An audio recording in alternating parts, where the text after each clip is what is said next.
as I said, it's not for, it's not against.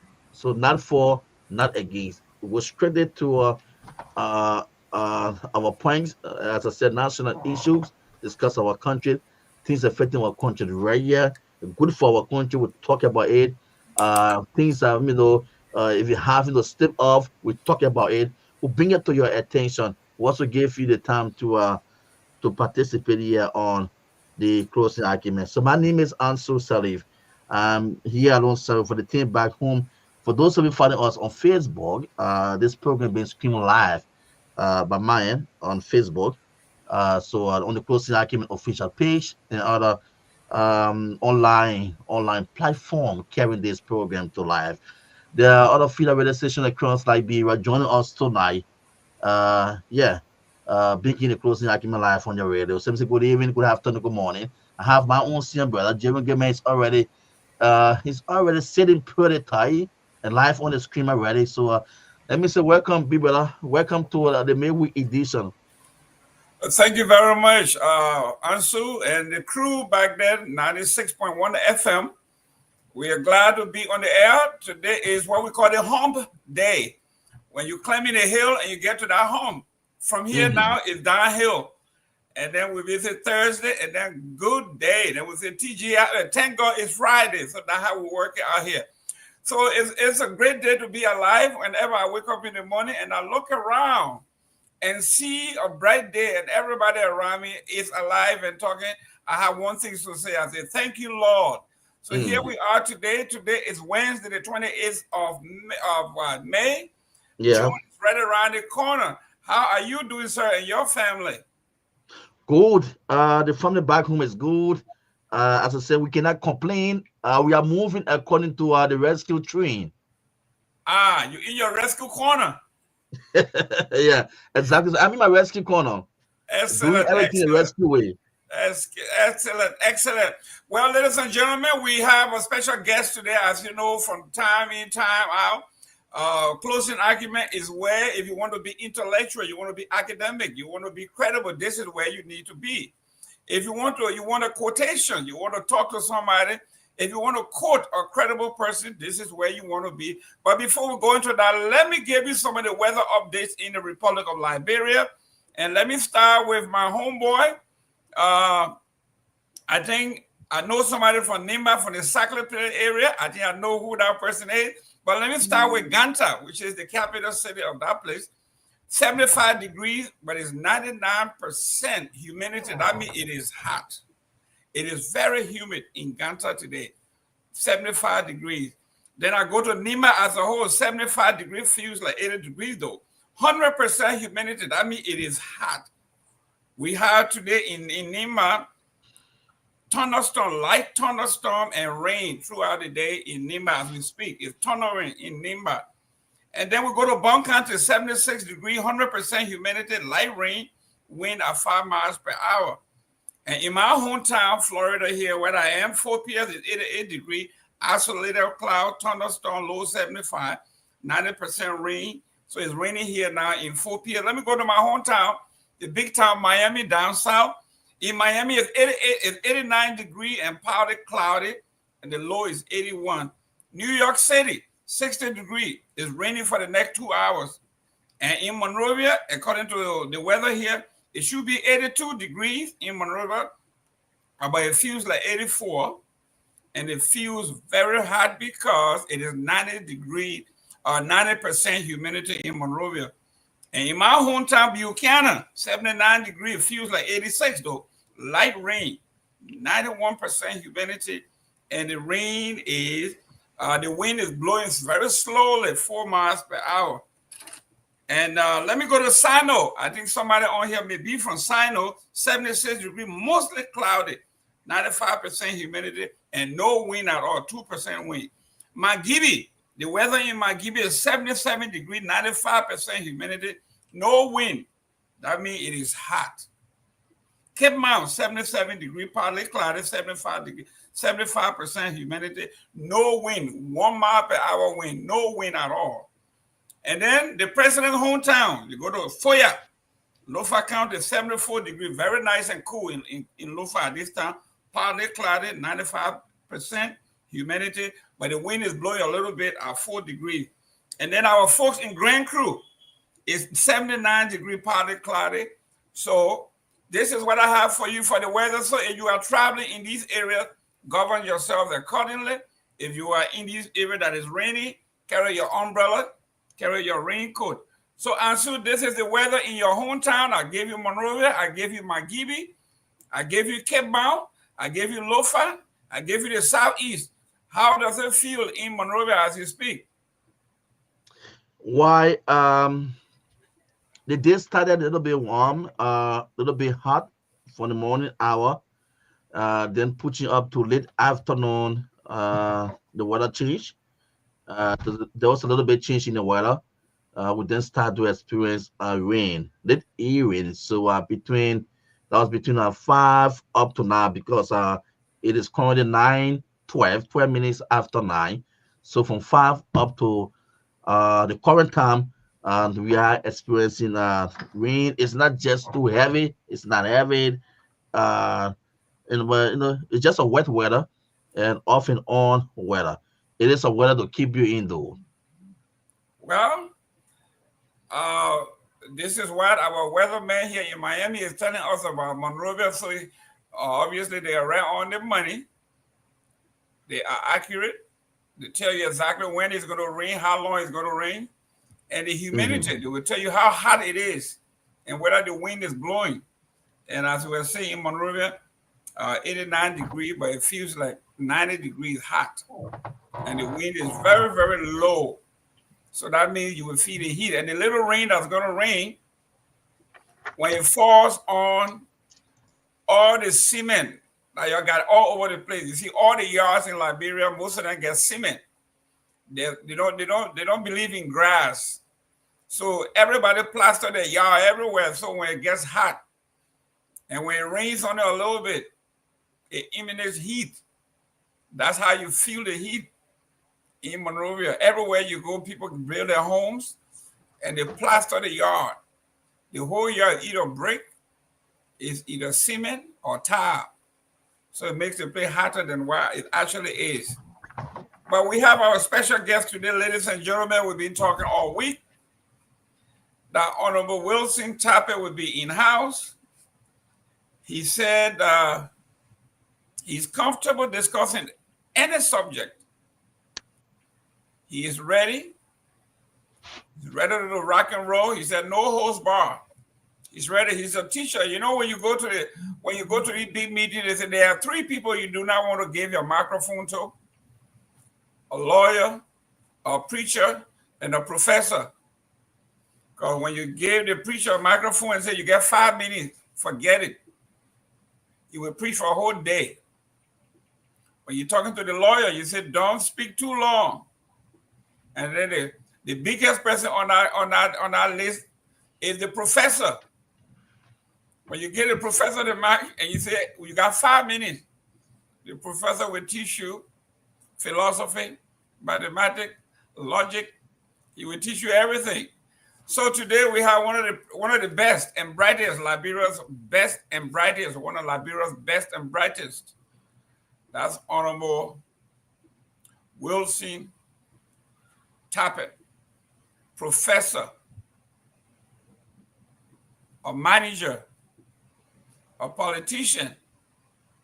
You name it, he has done it all. So you are in for a treat. Share the show. Call your friends. Let them know that the professor is on. We're going to be talking politics. We're going to be talking about the election, the past election. We're going to be talking about the 2017 election. We are going to be talking about the losses that they incur. We are going to be talking about what happened in the House. We're going to be talking politics. We're going to be talking everything. We're going to be talking about the University of Liberia. What's going on there? We saw some leaking classroom, whether it is real or that's AI generated. We'll talk about those too. And then we'll talk about the family. I was fortunate to have represented the professor at his son's graduation from the Miami School of Law. The gentleman has a master's degree in maritime law. They say the fruit doesn't fall too far from the tree. So that's a disclaimer. I have some relationship with the professor here. So talk to us about. There you go. Uh-oh.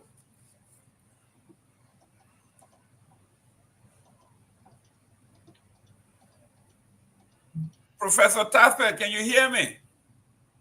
Yes, I can hear you. Excellent, excellent, excellent. Welcome to the closing argument. Oh, good evening, and it's good to be here. It's a pleasure to be here. Great. Where are you from? Are you from Grand Cru or Sino or River G or Monrovia? Once upon a time, once upon a time, there were that was Sano County, the various territories. Okay, so you are from Sino. Yes, yes. Okay, so let me read the weather in Sino today. According to Miami here, the weather says it's going to be 76 degrees in Sino, mostly cloudy, 95% humidity, and no wind at all. So it's going to be humid. It's going to be hot in Sino. Even though 76 degrees is cool, but when you get 76 degrees and 95% humidity with no wind blowing, if you live in a zinc shack, if you live in a zinc round, you are burning. Welcome, sir. How are you doing? Fine, Jerome. You know that's the village life, and our people when they get heated like that, they go outside and defend themselves. It's You nobody either way there. too bother with the humidity and stuff like that. It's all right. But when our parents sent us to school, this is why they sent us to school to Of course, of learn, course, come of back, course, educate, and of course. inform, and do better than they did. Oh yes, and you are doing remarkably well, and your parents are proud of you. I can say that, and all of you guys on the panelists, all the panelists. Thank Hmm. you very much. Thank you very much. Professor Tape, it's an honor to be here with you. Uh, for those who are new, some of us, we are not new to the professor. Hmm. Just tell us a little bit about who is Professor Wilson Tape. Thank you very much. It's a pleasure to be here. My name is Wilson Tapper, uh, from Sano County, some part of Sano, actually from Sano County, with some parents in the Grand Group side too. Um, I have three siblings. Actually, there were four. One passed as my twin brother. I grew up in Monrovia, specifically in West Point, Lokintown, and Nikutown.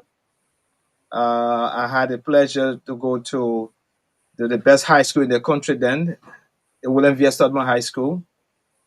Um, Graduated and had an opportunity to go to the University of Liberia. And after that, I went for grad school in the United States and did a master's in accounting at the University of New Haven, and went to the Indiana University of Pennsylvania and did an MBA in finance. I came back, I started to work, and went back to school to do a couple of executive programs, one at MIT and the other at Duke. Work, I started as a cadet with the National Bank Liberia, the predecessor to the now Central Bank of Liberia. In fact, they trained me. After that graduate, I got a scholarship. When I returned in 1982, I was privileged to be named managing director of the Agriculture Bank and later on president chief executive officer. That's a remarkable feat, uh, very challenging feat. But I had some good people to older brothers to rely on. And let me say at this point, I lost one of the best young men that worked with me in the bank. May his soul rest in peace, Mr. Jerome Hush. We lost a few days ago in Virginia. And after spending 6 years at the Agriculture Bank, I was privileged to join the African Development Bank. as an executive director representing the constituency that included Gambia, Ghana, Liberia, and Sierra Leone.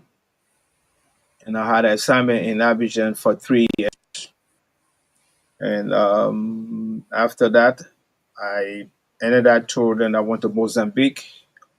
I joined a firm in Washington called DNR International. And we bid for a project in Mozambique.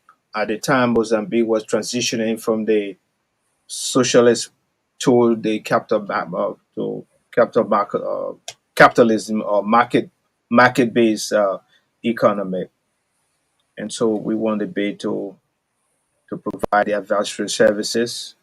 So I went to Mozambique, stayed in Mozambique from 1983 straight to early 1994. And I got called to serve my country as Minister of Finance, which I did up to 1995.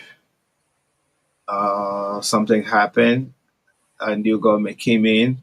There was a contract that I advised the government not to go into. And we had a difference. And that coincided with the change in government because I told them it would be appropriate for me to work out then to sign a document that will have plunged this government, this country, into a major debt for which value could not write home about. And so I left and returned to the university, and I started to teach. Then I got called to work in the presidency as the head of the Financial Sector Reform Secretariat. And so there I have been. Then when I joined the university in 2009, I was asked to join the administration of the university. And so I became one of Liberia's best scientists, peace be to his ashes, Dr. Emmett Dennis, to be his vice president for fiscal affairs. I left the university in 2015, thereabout, and I wanted to take some time in the political campaign in the CDC. And so, in fact, in 2014, I started with the campaign, running ambassador. We as campaign as a senator, we won that campaign with a margin, significant margin, never registered before. And we continued. We're in the 2016-17 campaign, and we succeeded. And then in 2018, I was privileged to be called into the cabinet as Minister of Commerce. I held the position up to September of 2020, and I moved to the Environmental Protection Agency as its executive director. Last year, when the United Party government came in, it determined that I did not have tenure. I took the case to court because I believe I had tenure, but the court ruled that I did not have tenure. And so that was the ruling of the Supreme Court. And although I didn't like the ruling, but we had to comply because that's the terminal point for the rule of law. I've since returned to the classroom, but also I joined one of the best jurists in this country, former Associate Justice P. Edwin Gossi, and we run a major law firm called the Tagos Law Group. And that's much. So, are you a lawyer? Yes. I'm an attorney, yes. Excellent, excellent.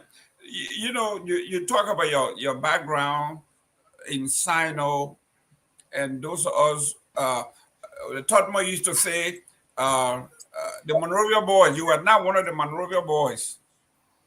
So tell me one more. You know, depending who's talking about, I know I come from Sino. I grew up in Monrovia. According to my grandmother, they brought me here when I was say 6 or 7. So I've been there since then. If you can call that Monrovia boy, maybe, but I consider myself as that. No, President Todman would say, if we come from outside of Monrovia, we're coming in to fight. They will fight you tooth and nail. You are not a Monrovia boy. But let me welcome Victor Nangbe, another luminous of the William V. Todman High School. How you doing, Mr. Nangbe? Hey, Jerome, it's good to be here. Professor Tappet, welcome. It's good to see you, man. How you been? Cardinal, good to see you. Same here. And Ansu, how are you? Let me say hi to our listeners and audience as well. And thanks for joining me. But let me ask you this. Talk to me a little bit about the tenure thing. I mean, I was a little confused because I think it's a clear-cut thing. Either you have it or you don't have it. Well, go ahead. My point was that I had tenure. Okay. But according to the court, the process of naming me as executive director did not fulfill what was required under the act. And I had a contrary view that no, I do qualify for it. There was a board, and although there wasn't the policy council, but effectively that was the board that functioned. And also that my presence in the EPA brought significant results to the country and the presidency as well of the country. The many things we were able to achieve was to elevate Liberia on the climate change global radar. That in 2023 May, Liberia was named climate change ambassador for Africa. There were only 2, one from Liberia and one from Uganda. And I thought that with that significant result to the country, I think that should have been considered. That the country benefited, the presidency as an institution in elevating the country to that level, also elevated. And so I enjoy the protection of the act. But it's the Supreme Court. That's the final arbiter. Right. And they had a contrary view. Okay, we understand all of that, but you did not have a tenure. And so I'm glad they left the office in April of 2024. Great. Well, before I pass it on to Jerome, let me extend my sympathies to you. Yes, Jerome, I met him too, and as I was coming on to, I got a news in one of the chat rooms. So my deepest sympathies to you and the ACDB Bank crew.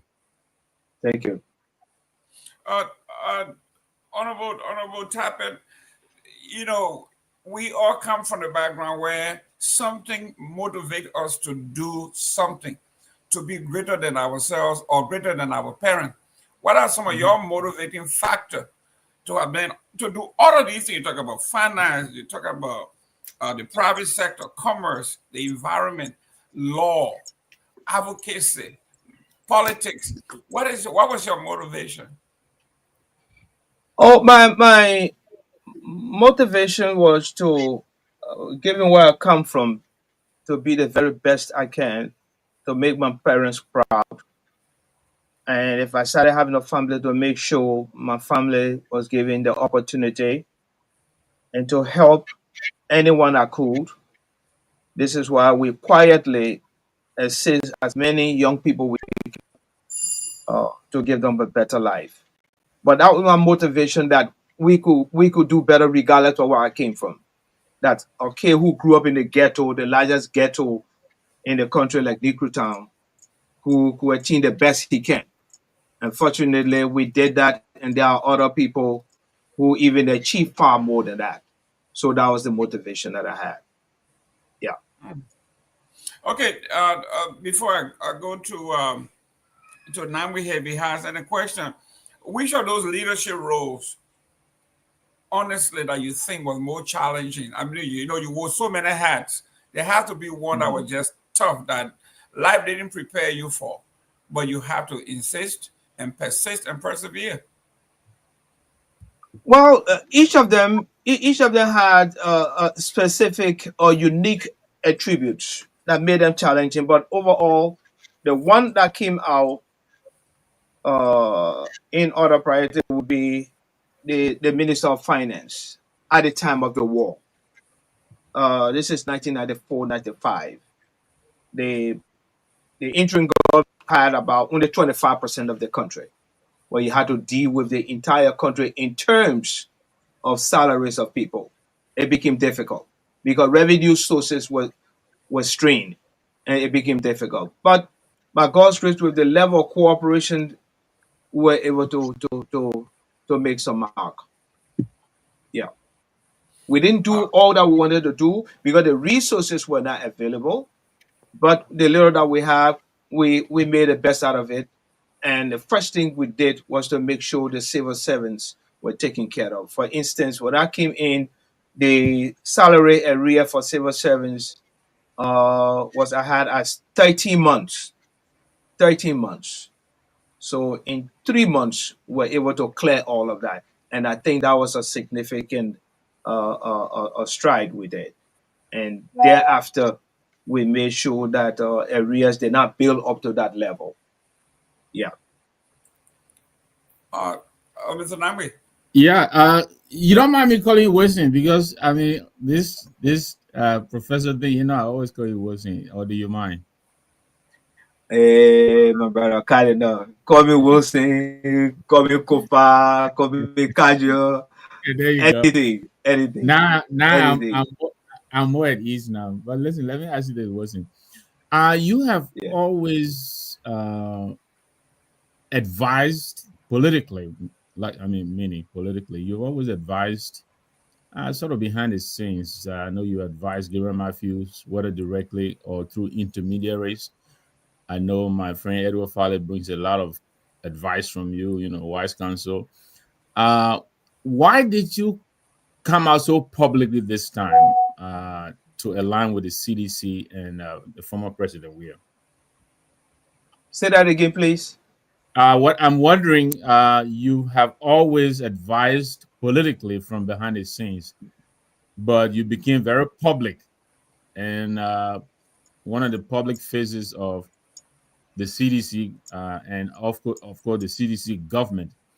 What is the motivation that actually brought you in the open with the CDC as opposed to your, you know, wise counsel that you gave in the past privately? Thank you. Good question. Thank you. Good question. What brought me out openly was we done a small survey, and I call it cement paper analysis. I call it cement paper analysis because it was done by guys from the ghetto, including myself. And after the war, we decided this country needs to move forward. You had a population, where at least 60% of that population were below the age of 35. So the likes of you and myself, we make up that 40 or less. Now, those of us that grew up in the progressive environment, the United People Party, the Liberia People Party, and all of that, it has always been opposition to see we could take power. And for that time, it became difficult.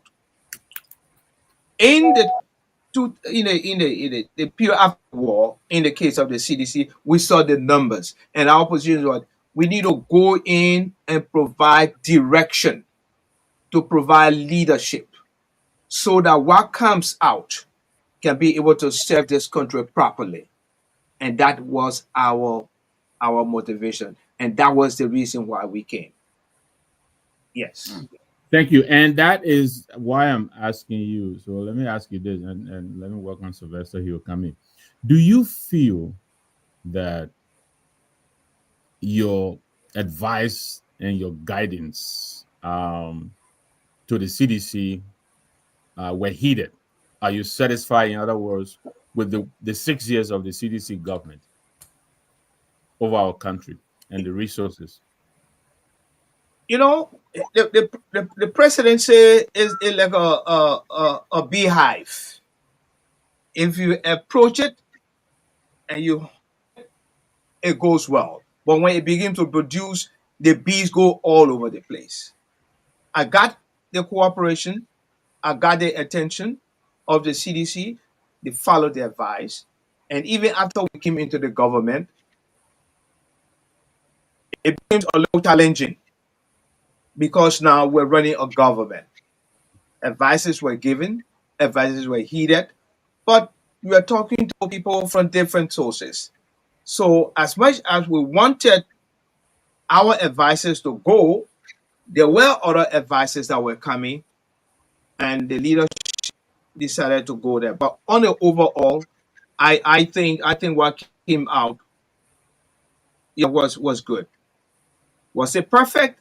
No, but it was good, and it had the capacity to get better over time. So yes, I think the advices were heeded. What came out was good. It could have been improved. Was it the best again? No, but it could have been improved. And given what happened in the 6 years and the challenges we had, like the COVID and what we've done, I think we did a good job. That would be my response to that. Thank you. Mr. Pewee, welcome, Honorable Pewee, to conversation with Professor Wilson Tappet. And a question, your two questions, sir.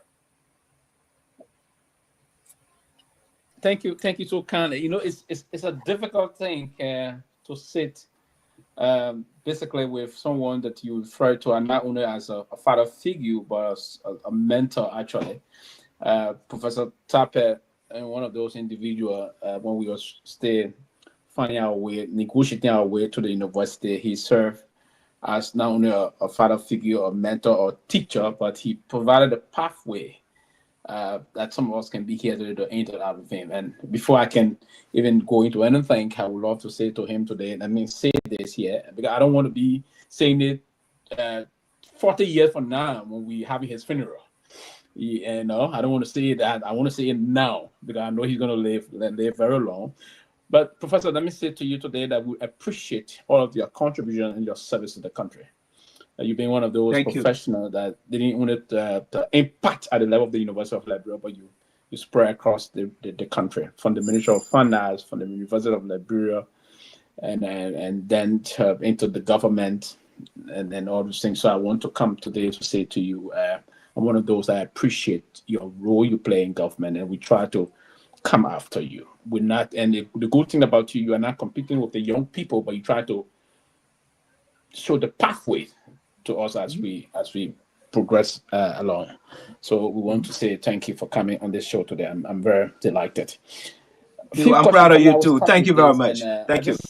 Yeah, I just want the first question I will want to push to you today is that from your own engagement process from the Ministry of Finance, the University of Liberia, and all these things. But basically, during your tenure as Minister of Finance, what were the key macro challenges you faced at the time you served Minister of Finance? And with the time you came in, I want you to bring that from your role also as the Minister of Commerce. And what role did you play in terms of regulating the market, making the market more competitive? Because we got this issue in Liberia referring to as a lot of people trying to come and monopolize in certain portion of the market. Sometimes we'll have this rest crisis and all of that. What role did you balance? And if not, if you were to end here and you as an environmentalist, what were those kind of critical decisions you took to safeguard the environment of our society? Okay, thank you. Can I answer now? Yeah, go ahead, sir. Yes. Okay. In the Ministry of Finance, it was a matter of keeping the peace. So you could not pursue any long run or strategic objective. Just hold the peace because the environment was very, very, very volatile.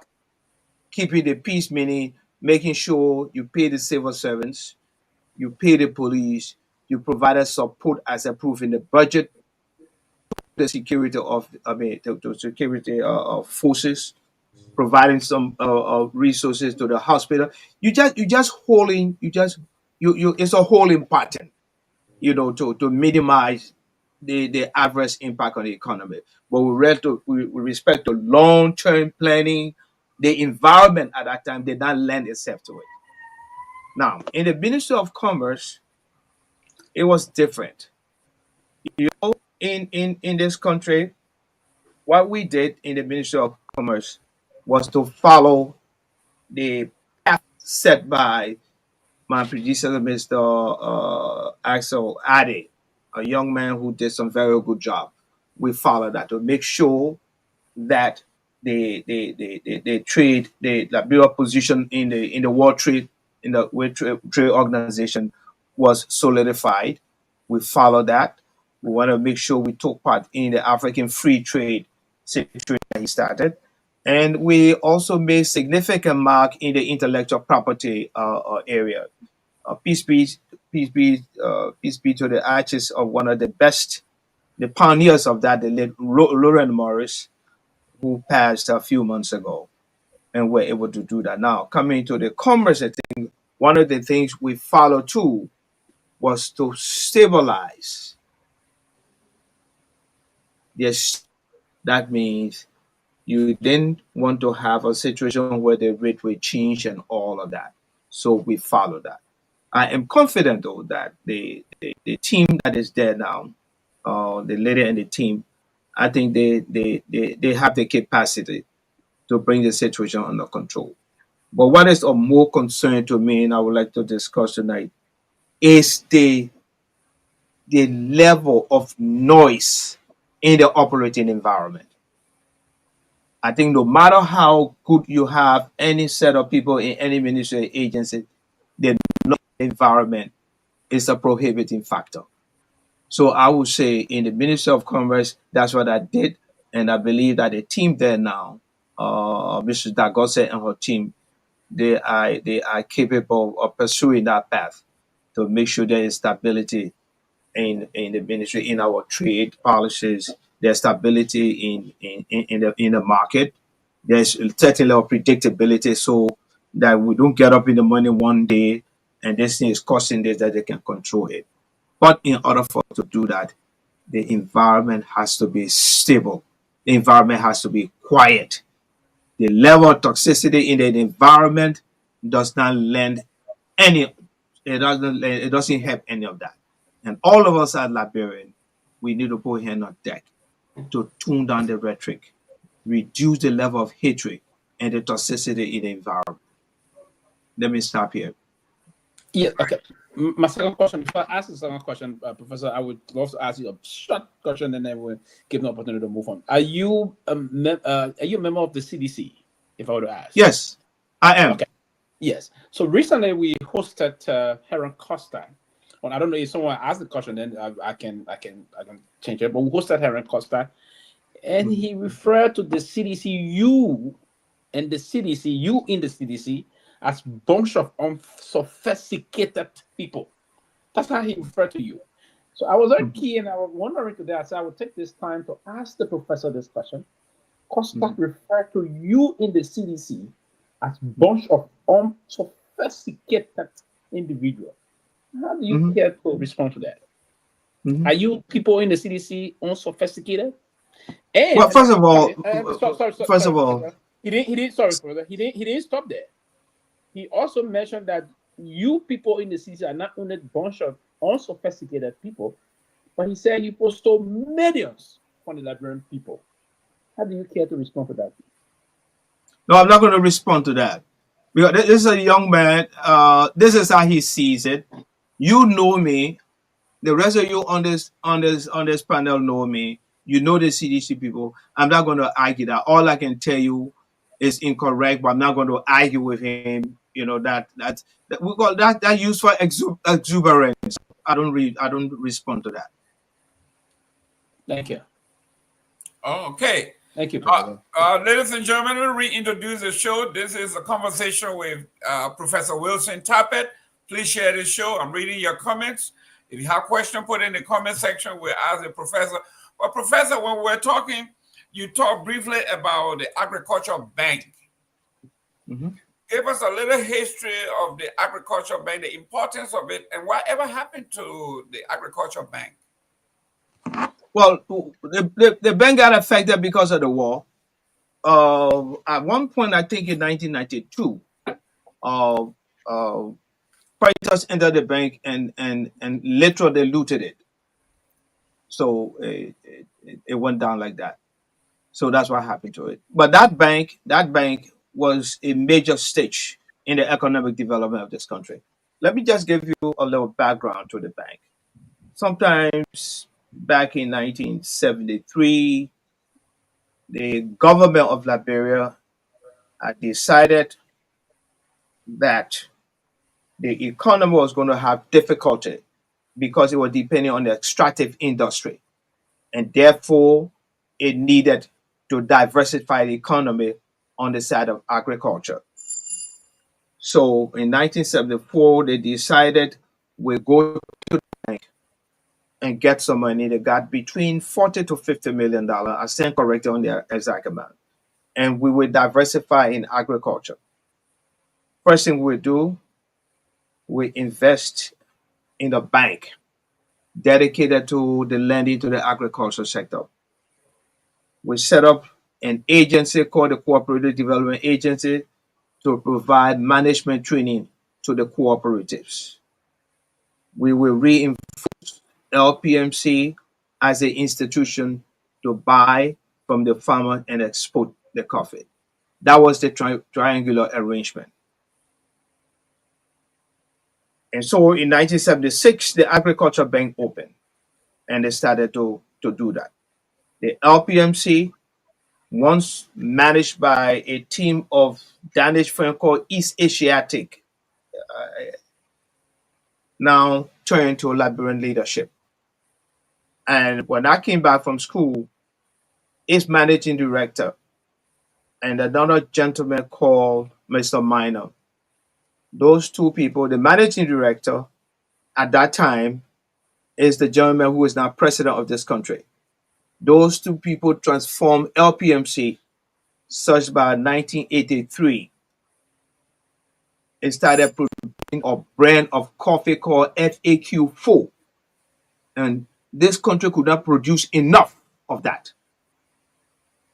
Working with the bank, working with the co-ops, working with the CDA. By 1986, Agriculture Bank went from a $6 million institution with negative capital of 1.7 to $32 million, 1/3 of that in capital. By 1986-87, the cooperative movement was strong enough to provide a syndicated loan and lend to the government. That's how strong the co-op was. By 1987-88, our GDP topped $1 billion for the first time, with agriculture becoming the single largest contribution to it. So the bank was very, very, very helpful and crucial in the economic development of this country. And I'm proud that I was given the privilege to be the person at the center of that. But Mr. Barkai, as managing director of the MPA, they brought strong management and leadership to LPMC. And the gentleman is called Ambassador Charles Manor. And these people brought LPMC to a level where it became very productive. And through it, farmers were able to do best. What we did in the Agriculture Bank was to follow the farmers. Instead of farmers coming to us, we decided to follow them. For instance, when I went to Agriculture Bank, we had a branch, the headquarters in Monrovia, a branch in Ganta, and a branch in Banga. We decided, I think there was a branch also in Lofa. We went from Lofa, we went to Zwedru, we went to Sino, we went to Harper, we even went to Foya. We followed the farmers. Why did we do that? Because it made it possible for farmers to produce more. Let me explain. Receives the coffee from the farmer. it issues the farmer a warehouse receipt. The farmer comes to Monrovia to get a check. LPMC gave the check to the farmer. The farmer brings the check to the agriculture bank for deposit if they have an account. The turnaround time was anything between 1 to 3 weeks, and that slowed down the turnover. What we did was to move closest to LPMC warehouse, wherever that was. And instead of having the LPMC, we agree with LPMC that the warehouse receipt will be serialized and will also be used as a check. So, for instance, if Cardinal Nyenwolo delivered 10 tons of coffee and the cost is $30,000, and you're given the warehouse certificate, instead of coming to LPMC and wait for a check, you just go to the bank that is next door, and in a day's time you get your account credit. That particular aspect improved the takeover of farmers, such that by 1986 the cooperative movement became very powerful, as well as the credit union. And I think we can go back to that. Over. Great, great. Let me welcome the CEO of this organization, Dr. Henry Peabody from Orange Grove, Grand Bassa County. Chief of Staff, how you doing there, sir? Good to see you, sir. Good to see you. Good to see you, Mr. Tape. Honorable Tape. Good to see you, Honorable Nyenwolo. Honorable Sylvester. Good to see everybody. Good to see everybody. What's up, buddy? Good. Let me reintroduce the show, ladies and gentlemen. This is the Wednesday edition of the closing argument. And with me today are the Honorable Professor Wilson Tappet, conversation with the professor. And with me would be Honorable Victor Nyenwolo, Honorable Pewee, and then obviously the CEO, Mr. Henry Peabody. Mr. Peabody, you got some question for the Honorable? We're getting a lesson here. And before I go to you, Honorable Tappet, I think I got Joseph Walker's book here. He gives credit to Mr. Charles Myean for running that organization and giving him the opportunity to actually earn some good money. And he gave him all credit. Go ahead, Mr. Peabody, Dr. Peabody. I'd like for the next person to go because I have not been following the conversation. I just came up, but let me welcome Honorable Tape to the closing argument again, and maybe somebody who have not asked, I can ask. I'll come on after them. Great. Nyenwolo, you next in Hey, line. thank you, and Dr. Peabody, welcome again. Wilson, let me ask you this. You have an extensive record, stellar too, if I may add, in government service. You are a finance person. One of the that is being made for which even the CDC government that you supported and brought to powers kind of struggle with obtaining loans, and even this current government and probably the government before it is the absence of a sovereign credit rating for this country. Do you think it is necessary? And if it is so, how difficult has it been, or is it to set one up? I mean, from Can you come back again, please? Oh, is my connection okay? No, I was asking. A lot of people have lamented the absence of a sovereign credit rating for Liberia as a country. I would think that is something that would have claimed your attention. You've been in government for a long time. You're a finance person. So I'm asking, is it necessary? If it is, how come we haven't prioritized that? I understand it's making it difficult for us to obtain loans from wherever. Oh, you got a point there. To go for sovereign rating, it has to start from home. And we have a history in this country of not paying attention to domestic debt. Let me some time if you will. In 1870, we had a leadership that went to London to borrow 500,000 pounds sterling. A discount 30%. And the actual amount that came to the treasury was 140,000. But that's apart from that. That loan was supposed to be paid in 15 years. For example, 1885. 1885 came in, the government did not have the ability to do that. We went to the German traders who were stationed in what we now call slavery to lend some money to do that. Their condition was that they should be able to provide LPA to all government workers. The government did not agree. And so we went into default. Then the discussion came, well, it got very into default. Let's see if we can put it under trusteeship. We almost got to that point. Then in 1995, 1986, but let me back up. In 1870, President Ross, Secretary of State, H.R.W. Johnson, who subsequently became a secretary or president of Liberia, wrote the blueprint, saying if we are going to go into the debt situation, we need to establish a central bank. That idea got killed. Let's go to the issue of debt. 1896, the government decided we have to introduce our own currency and we have to give bonds. We must give bonds for the debts that we owe.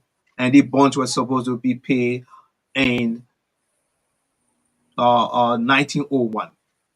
They got rolled over. They were not paid. It went to 1912 and it was not paid until Firestone came in 1926 and lent us $5 million to try to pay that. It did not happen until 1944 when President Tomalin came in. Those debts were paid. The point I'm trying to make is that when you issue a government instrument, it's a measurement of risk-free. You must be able to pay. We must now, as a country, pay attention to debt that government issued. The most recent, and I'm sure, except for my young son, Pewee may not know, 1981, there was savings bond. Jeff Victor would know that. Savings bond, 1981. They mature in 1986. To this date, those bonds are still outstanding. So if we must sovereign credit, a possibility, the platform of sovereign credit rating, we must begin to honor our debt that we issue as a sovereign country. That would be a start. That's why the other day when I got information that the government is now auditing domestic debt with the intent to begin to service them, I think that's a welcome sign. And that's a starting point there, Victor. I think that's a good thing. We need to do that. We need to do that. Once we begin to service our debt, then we set the record, we set the track, and the international market can copy that. If Liberia, the Republic of Liberia, issues a debt instrument, it can pay. Thank you. Well, ladies and gentlemen, Ahmed, welcome. Robert Garguah, welcome to the conversation with the professor. We're talking money, we're talking finance, we're talking debt rating, we're talking credibility, we're talking history. For those of you who don't know how we came to become basically the children of Firestone, you just heard a history that the incoming of Firestone was as a result of several things that happened. And one of those things, key to it is, if you want international recognition and rating, you better pay your debt at home. You cannot issue bond, take money from your citizens, you can't pay, but you want to pay, you want international people look at you that you're going to pay their debt. It makes no sense. Ahmed, you were on there first. Any question for the professor? Yeah, I think it's holistic, right? Anyway, good to see you again, Professor Tape. So we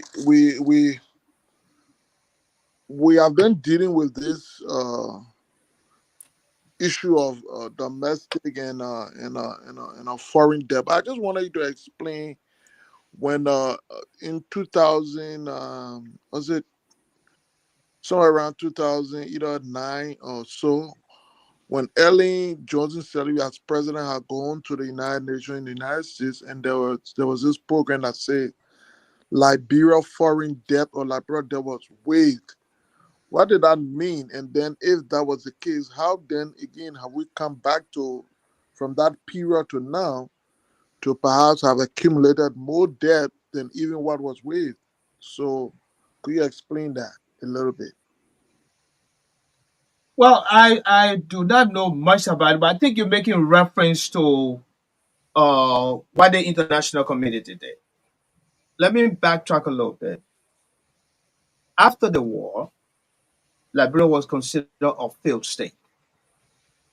And so in order to put it together, they had to bring in, the government management and the GMAP. They had to bring that in.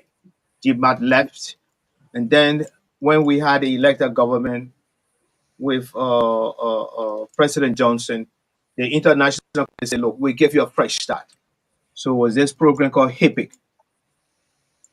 It's an assistance to highly indebted countries. Minister Garguah was Minister of Finance at the time. And so I think they wrote up a significant portion of all of that debt. So we started fresh. Now, I think your concern is how is it developed? Why is it rising? I do not know the level it is, but you can, I want to believe you can look at the level of development we have. And most of those resources were invested in that. Ahmed, your second question. Yeah. So, one of the, I wrote an article on Twitter and Garguah the other day, and I compared the style or the philosophy basically to be centered around multinational institutions like the IMF, the World Bank, and all of those things that focus basically on these different loan or credit or so. You served as finance minister before. I wanted to know if there were any other approach, because the last time we had Professor Kennedy here, I said Professor Kennedy, somebody said, I think no, a senator, yeah, Senator Duncan, he said, I think our biggest approach as from the perspective of the finance ministry has always been just to focus on we pay salary. Once the government or the finance ministry is able to pay salary, it tends to ignore all innovation in expanding the economy of the country. You serve as finance minister before and looking at the country now. What is it? What can we do? Is it enough just because we are able to meet our salary on time and then that's in the responsibility of the finance ministry? No, what other innovation we could tap into to expand our economy outside of the 800 million we have now, considering that the population is growing, the demands continue to increase, and all of that. Thank you. I don't have all of the answers, but I will say this. When I was finance minister, like I said, probably 45 minutes ago, the environment did not lend itself to any long-term planning, although the capacity was there to do it and the ability there was to do it. But I wanted to make sure if my people, if the month ended within a week or two, three, they will get paid before a riot starts. I want to make sure petroleum can come into the market at a price that people can afford. There wasn't any long-term planning because every other day you could expect anything to break out. So that's the volatility of the environment. Now, what you are saying is what is supposed to happen. But that's what I said, I told Jerome before. In order for that to happen, all of us must ensure, both government and non-government, or you can call it government opportunity, all of us must make sure that the country remain peaceful. The level of toxicity must go down. But for the last, who know what? We are at war with ourselves. There has to be a peaceful environment. All of us. And that's the environment that kind of thing can thrive in. Like I said, you can put the best minds that we have in the central bank, Samoa, in the finance, commerce, all of them. They will be limited in doing what they're supposed to do if the environment continues to be toxic. So my advice and appeal to all of us is to work in our own way, all hands on deck, to make sure that we keep this place peaceful, orderly, less toxic, so that people who are coming in will do business will see a serene environment, an orderly environment within the framework of the rule of law. Until we do that, well, I don't want to consign us to damnation. We have to do that now. We have the capacity to do it. Then what you are talking about, which is a brilliant idea, it can happen. The second thing, in order for that to happen, if Robert was in government and his government, Robert, excuse me for using everything as an example, they put a plan together that was good for the benefit of the country. Those succeeding Robert must try to stay with the plan. But do we do that? No, because we don't let Robert abandon the plan. So a new group comes in, they reinvent the wheel. But that can happen if you have a toxic environment, a disorderly environment that needs to be put in order. That all of us can say, this is our country. We have to keep this place peaceful. We have to keep it less toxic, and we have to relate to one another as a people and look at a general direction. This is my concern about this environment that we call Liberia. We need to keep it. The level of toxicity doesn't help anybody. It doesn't help anybody. The good thing, I'm hopeful that we can do without it. Thank you. Thank you. We are talking about the toxicity of our politics, of our religion, of our economy, of our family. It is everywhere. He prays and he trusts that we will bring that to an end, that all hands should be on deck. We are all responsible. Robert Garguah, your question, sir, if you have any. Thank you. Thank you. It's great to be on interacting with Professor Topet. And Professor, thanks for availing yourself to interact with us today. I would like to get started with where you ended in your last comment when you said, in regards to the debt relief in 2010, I believe, over $4.6 billion was relieved in external debt. So when you say we started fresh, I concur with that. But my question, I think a lot of, and I'm not an economist, so you probably have a whole lot more appreciation and understanding about this topic than I do. So I'm seeking, I want to be educated a little bit. So when you say we started fresh, you've worked in government, you worked as former finance minister. How first did we start without a holistic plan to remain debt-free while strategically investing in infrastructure like roads and power, rebuilding the economy through private sector job growth, and delivering other critical services like healthcare? Because it seems like currently we're back to half of what was relieved in 2010, and it was the government's responsibility to gather the best minds in economics to make sure that we were responsibly, we're not getting back into the same issue that we faced before 2010. But it seems like when we're borrowing all these monies, the public, given all of our infrastructure development and everything that we lack, it seems like we're not spending the money logically. We're not prioritizing areas that the relief in 2010 really focused on, right? And so how first did we start? And you think that the government, it doesn't matter whether it was this government or the past administration or future government, do you think that we can do a better job with regards to spending smart and really focusing in areas that are important to infrastructure and everything else that I mentioned earlier? Robert, let me just say something first. You say you know United Economists. It is individuals like you who make the best decisions in these things. Why? Because you are not biased. You look at it from the realistic standpoint. Now, with respect to your question, say whether we can do it, Robert, we can do anything as a country that we want to do. We have the capacity. We have the resilience. We survive a war. We survive Ebola. We survive COVID. COVID-19.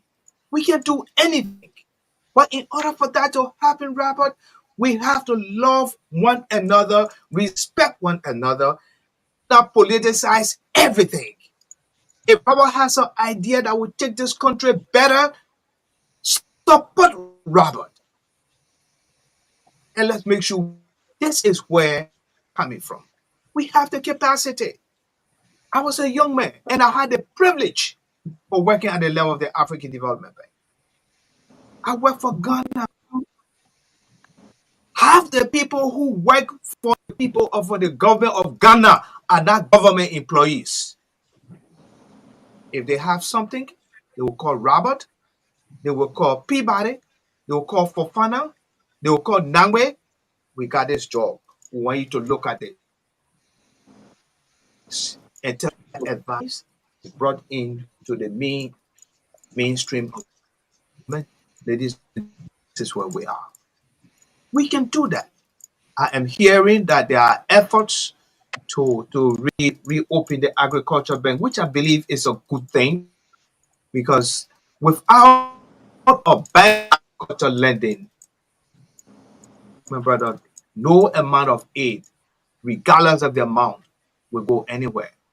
So the question my response is question that whether we can do it. Yes, we can do anything we put our mind to. We have the capacity. We have the resilience.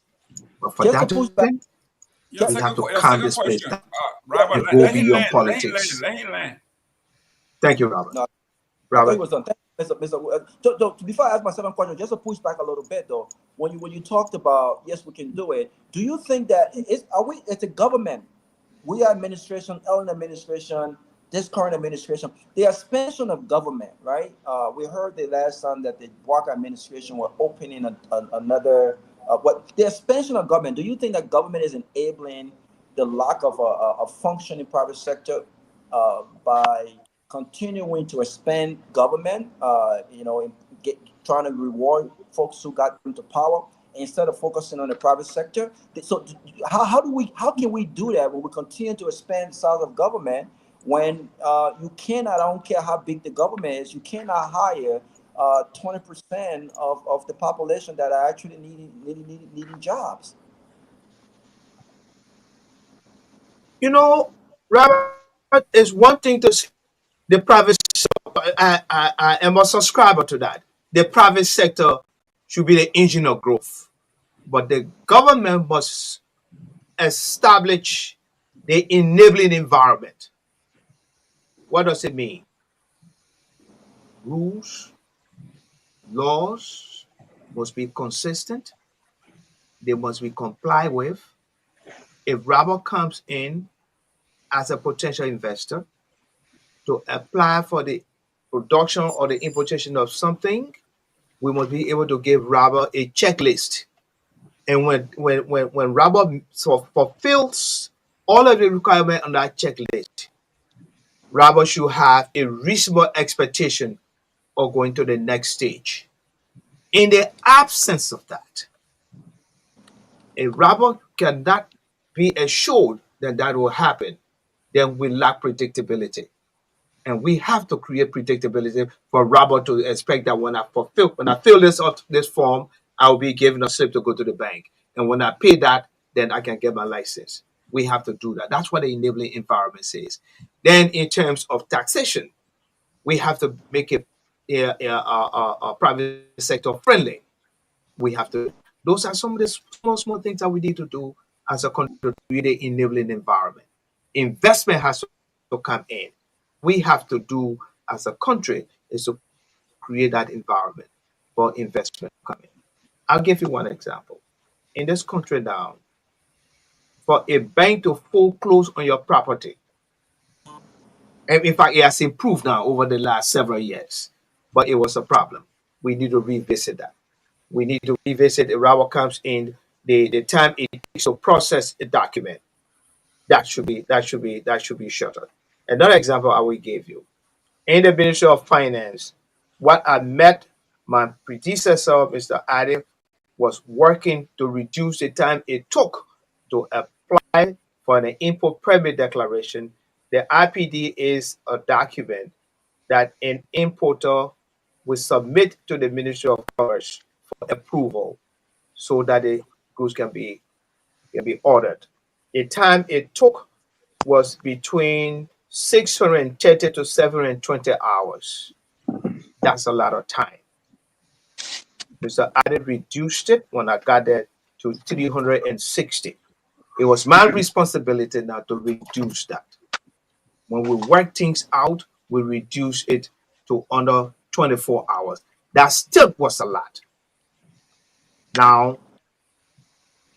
Now we have a situation where the current administration in commerce is trying to even reduce that to under 6 hours by bringing in what we started working with, which was the destination inspection and the conformity of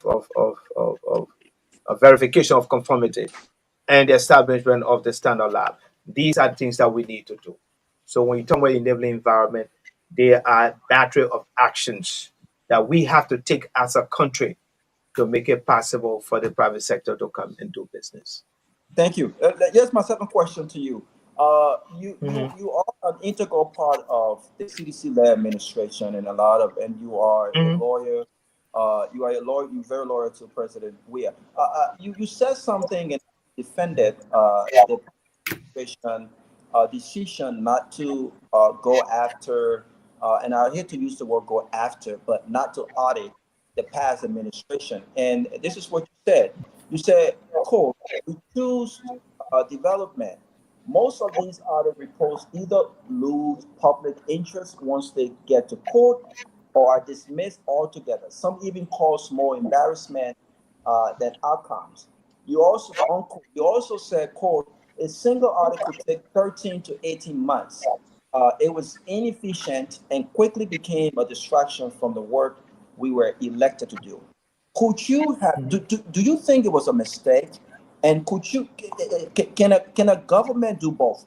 Can a government focus on the implementation of its agenda, PAPD, and also focus on ensuring that those who violated the laws when it comes to any form of corruption, taking what did not belong to them, are held accountable? Can we do both, or we have to focus on one aspect to be effective? Okay, thank you, Robert. Let me answer that question because the young person that did the story did a good job, but there was a piece that was left out.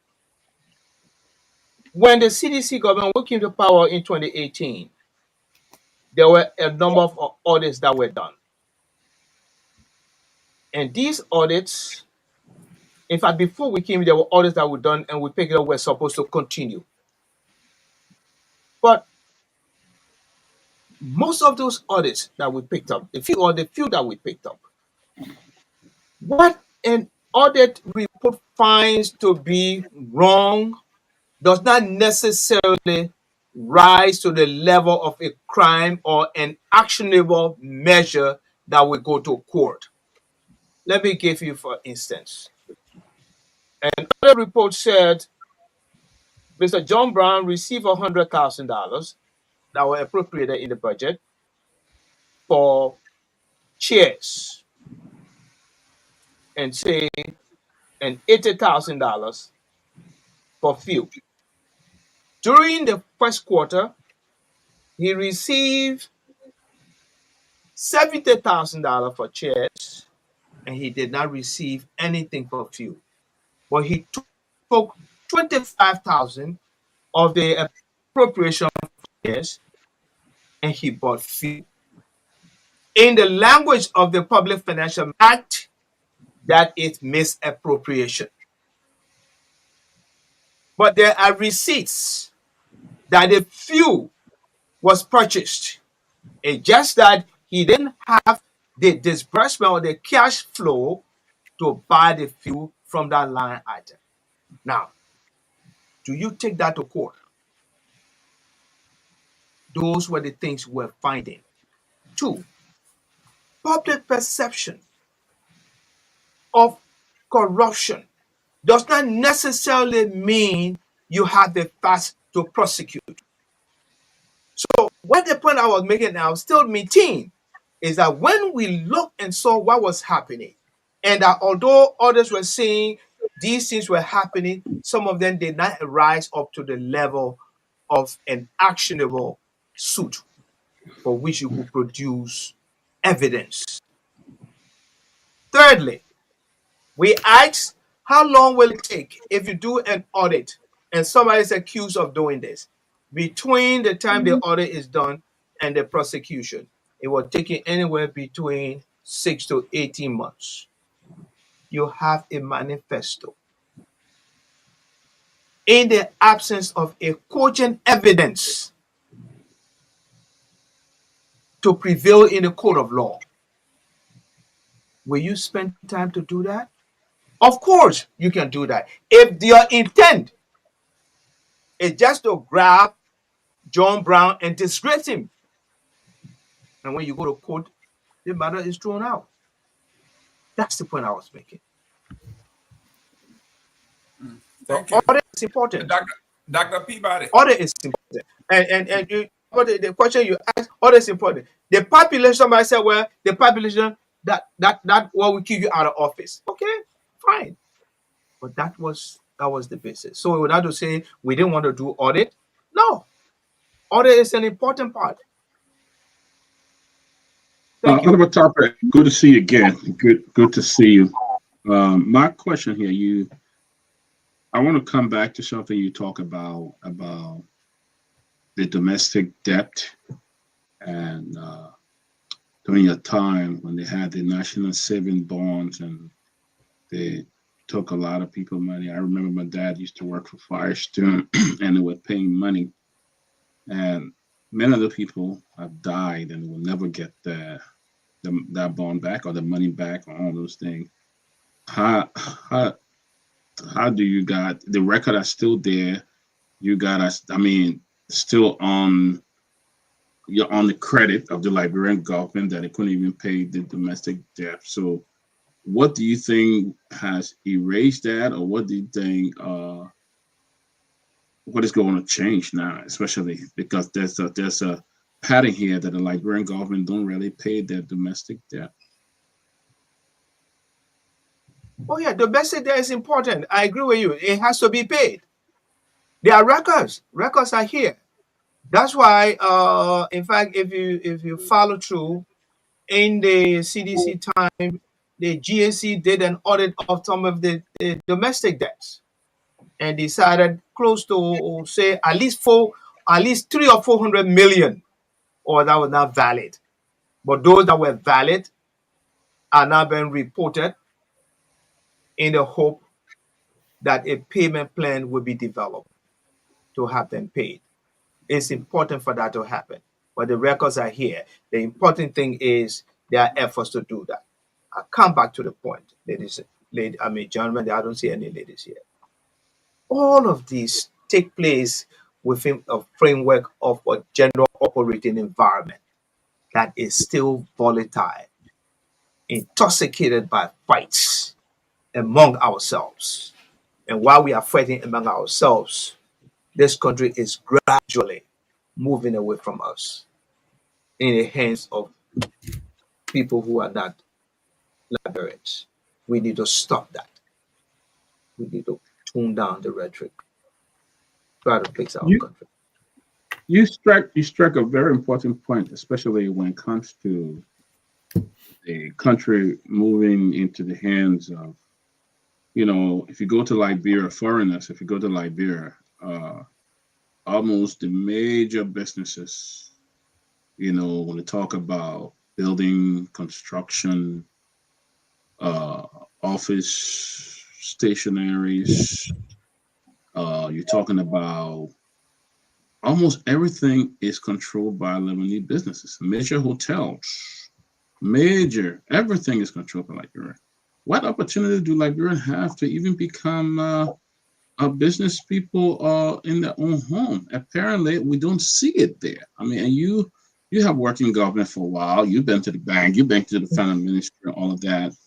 But why is our economy hijacked by these non-Liberians, folks that totally? I mean, doesn't mean that Liberians are not capable of making business, of becoming business. All the millionaires now are going to the foreigners.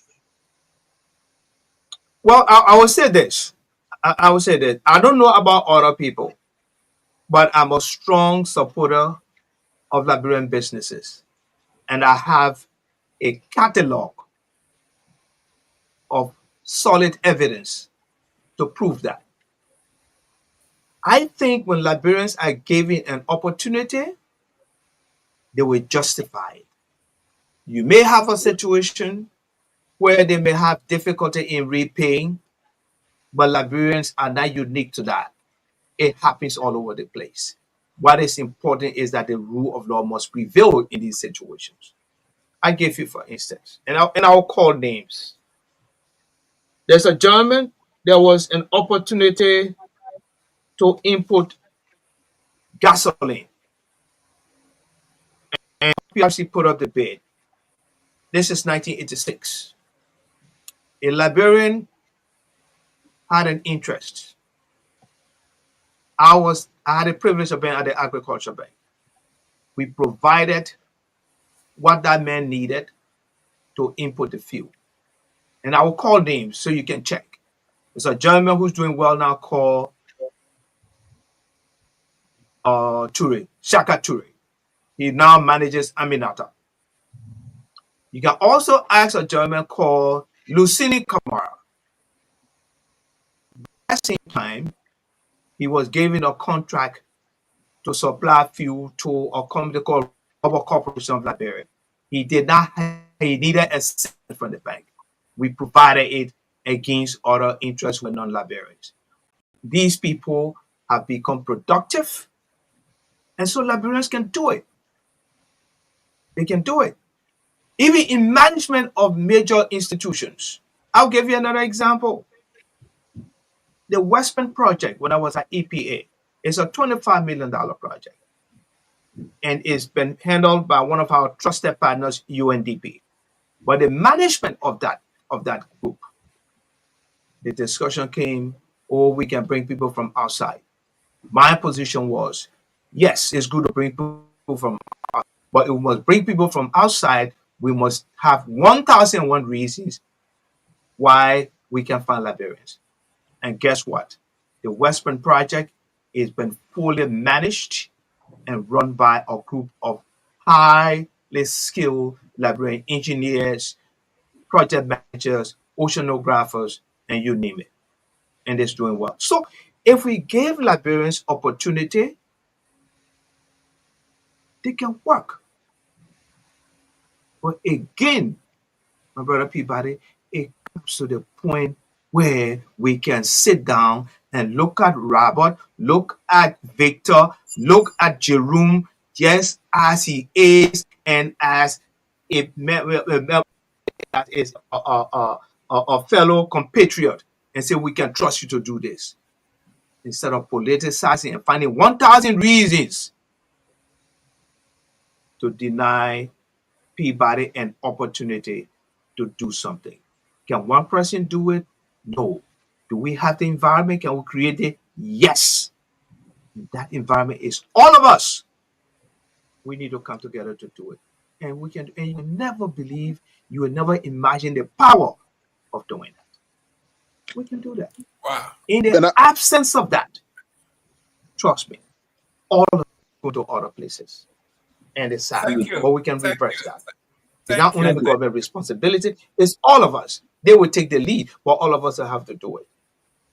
Is that my time now? No, it's not your time. You left So when you move, you lose.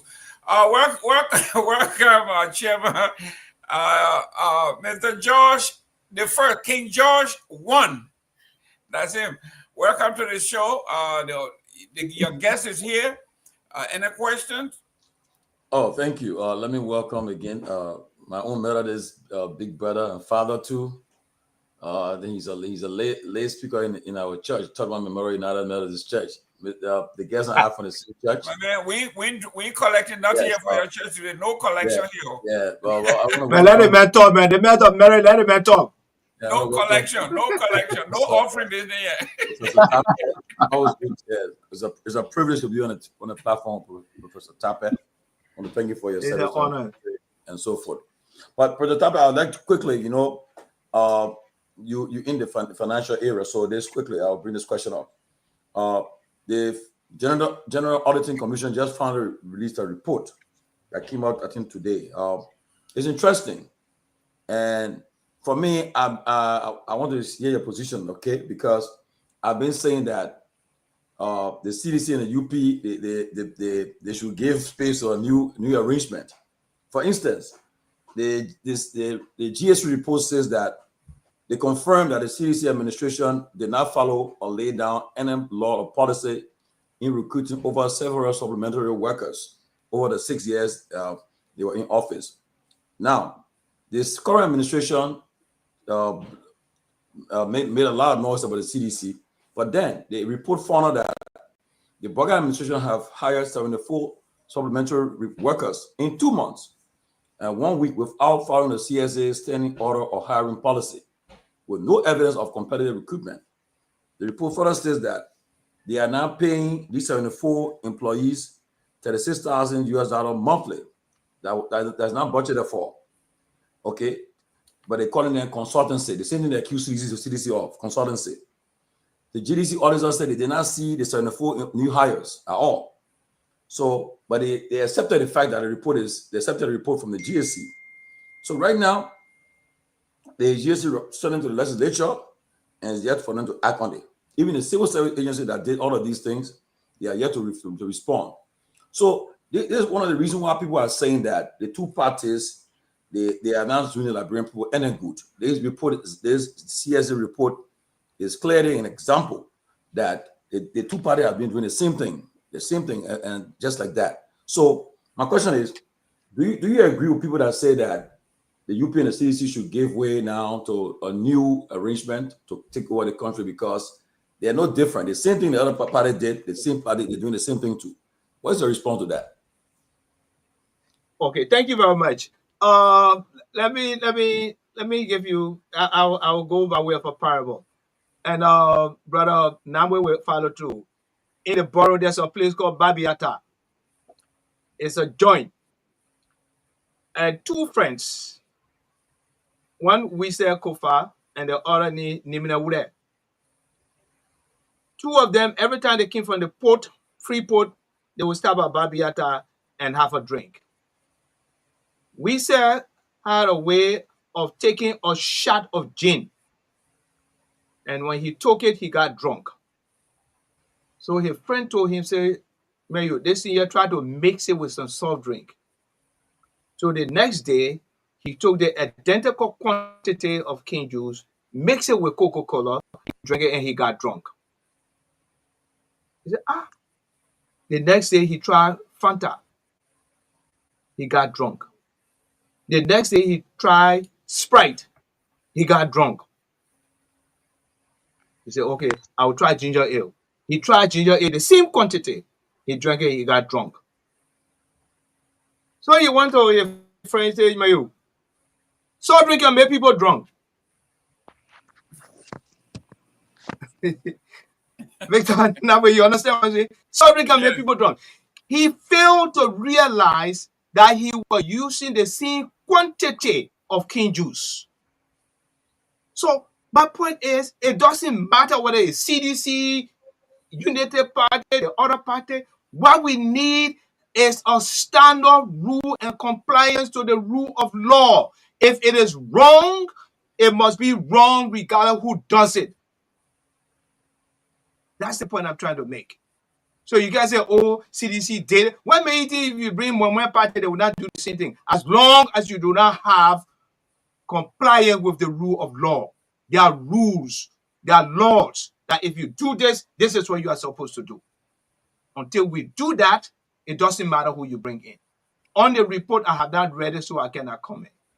But my answer to that is what we need in this country as a people is to lay down fundamental rules and hold one another responsible for the application of those rules, regardless of who violates it.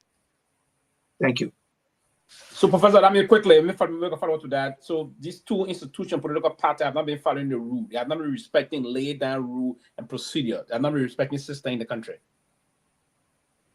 Well, how you can ask me that when he just sat down a report that was done by integrity institution? As per your answer to that, you say we have to change this. If they kept bringing ginger ale, Fanta, Coca-Cola, and they said mixing the same amount of cane juice, meaning those two political parties being disregarding the rule of law in the country. Is that correct from your perspective? No, I am. Well, my friend, that's not my word. The other report said it. Although I have not seen it, I am trying to tell you. Beyond the other report, it doesn't matter which party you bring in, as long as you do not lay down that particular strategic rule that everybody is supposed to comply with, you have the problem. That's what I'm saying. Okay, Honorable Tappet. So what we should be doing is to ensure we put that rule of law in place and hold others responsible to comply with it, including ourselves. Okay. Great. 1 minute. There's a gentleman by the name of Musa Ability who says he disagrees with you partially because he thinks it is a matter of leadership, that it is the leadership that is lacking. And if the guy who drank the Coca-Cola and got drunk, the same guy drank, the other guy drank Pepsi and got drunk with the same quantity.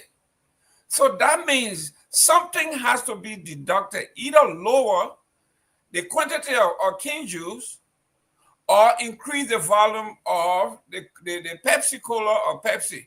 So Musa Ability is saying it is not, he agreed with you to some degree that yes, but he said it is the lack of leadership that's supposed to implement those rules, like we are seeing now, what happened at the Supreme Court and what happened at the House. It is the leadership. Like you say, you have to provide the enabling environment. The leadership is the one that's supposed to provide that enabling environment. But I don't think we have a point of divergence. When I talk about the 2%, the leadership, he has to be sure that he can reduce the quantity of that. But that rule must be there that if you are drinking, this is what you can do. So we don't have a point of divergence when we are talking about the rule of law that must be complied with. Of course, we must be able to follow it. You see, there's a saying that most people say, "Oh, this country is a country of law and not of men." That particular maxim is premised on a fundamental part that each and every one of us will hold the other responsible for the rule of law. Can we do that? Yes, we can do that. When we do that, we can succeed. Mr. Namwe, after you, then Ahmed. Listen, let me come back. Yeah. Huh? Oh, okay. After Namwe, go ahead, Mr. Namwe. Yeah. Okay. Go ahead. Listen, let's go back to Babiata. So we have Kofa Namwe Kun, Jonatif Fonatic Kofa. Both of them children of Babiata. And I'm coming because you keep emphasizing the need to reduce the rhetoric and emphasize peace as we all try to find solutions to our country. Do we have Babiata here? All right, nephew. Yes, you do. You got Babiata there. You got Babiata.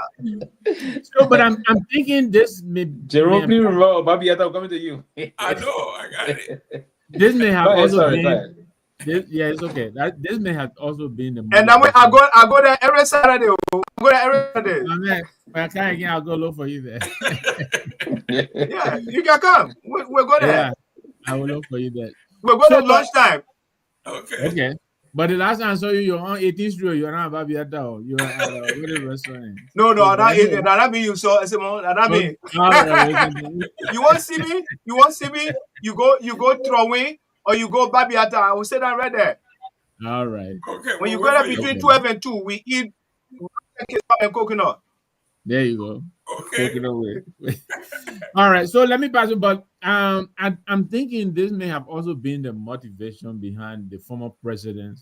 You know, I mean, he surprised a lot of people with conceding the election results and all of that. And I think, you know, the motivation was, okay, you know, let's let the other guy come in. Let's keep it quiet. But now of late, he seemed to be ratcheting up his rhetoric. You know, he has become very active in the space. I mean, look at now what is happening to snow. So it looks to me like we are moving towards increasing disorderliness. What concerns do you have as we're going towards 2029? Well, my concern is this. We must insist that the noise is quieted. Both government, opposition, other members of our country. Because in the absence of an orderly, peaceful environment where there is respect for the rule of law, where there is respect for one another, we can do this. We can do this. We don't need all of that. I like that. Let me. You are making reference to what happened in the House of Representatives. It was an unfortunate incident that did not have to happen the way it did. Granted. It took a lot from the country. It did. In fact, it brought the country into a lot of international repute.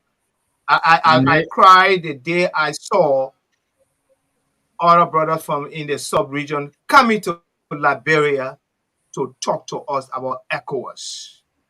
Now, when you know we were young people when the late Cecil Dennis, peace be to his artists and other government officials, were doing all this shuttling to make sure that ECOWAS was put together.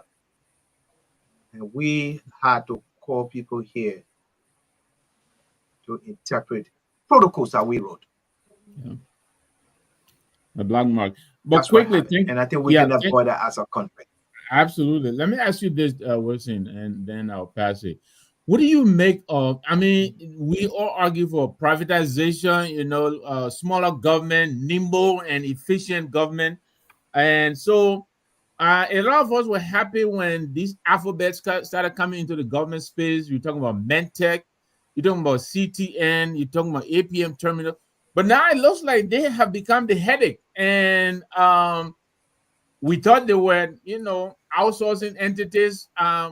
Would you, in your days as Minister of Commerce or Finance, would you have authorized APM, for instance, or MedTech or CTN the way they are operating today?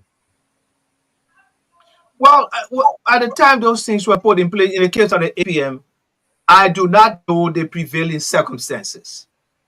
So I will give the benefit to the decision makers at the time for their creation. In the case of the CTN and MTech, at least I had an opportunity to work with that. And when we worked with it, there was a structure that was put in place. And we left it where it is. And I don't know how it has been working.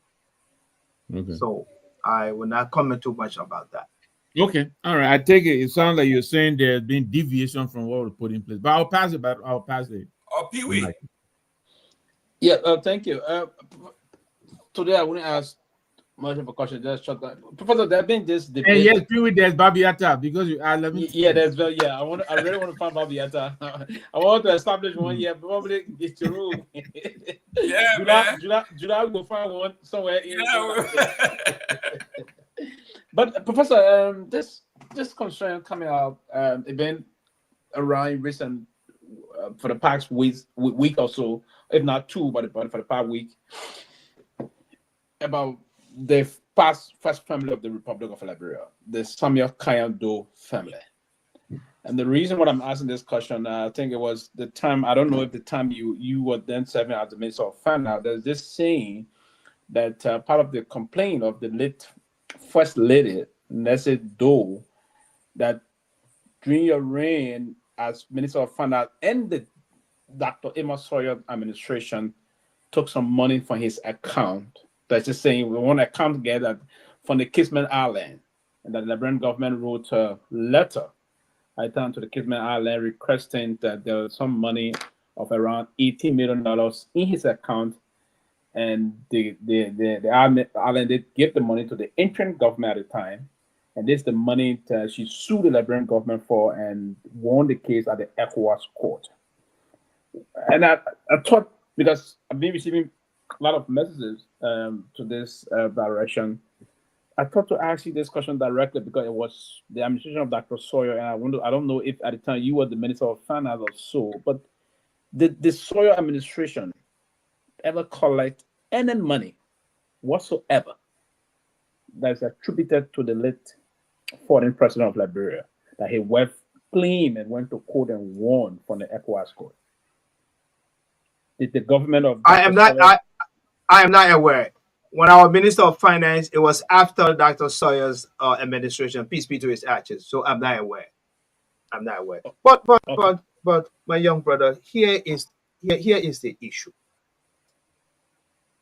I do remember when we were kids, when a dead body on a hearse was moving, everybody stood, cars parked, no serene, or even they were serene, the car parked.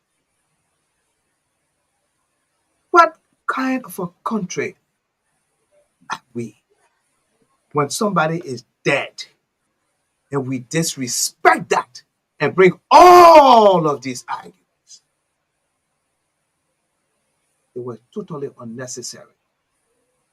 I think this woman was the first lady of the country. She had passed, and we as a people must respect that. Discussing whether the people pay her and all of that, I think that is honor, and it should not happen. And you guys, this platform is a very major platform. You can help to kill some of these things, and that to encourage it. It's not the time for that. It's not the time for that. And we have the capacity to respect people even when they are dead. If you can't say anything positive, you don't have to say anything negative. What has happened to our humanity? We have to bring it up. I hope we can do that. Thank you. Thank you, and I respect that and just lay that on moving forward. I just want to ask you quickly, moving forward, we headed to 2029. We just 4 years away. It's still a little 5 away to 2029 elections. Are you going to do anything different from ever? Are you harboring or nursing any major political ambition in the country? Personally? Yes, personally. No, not at this point. Not at this point. But I remain a member of the CDC. We've done a post-mortem of what has happened, the lessons learned, and we learn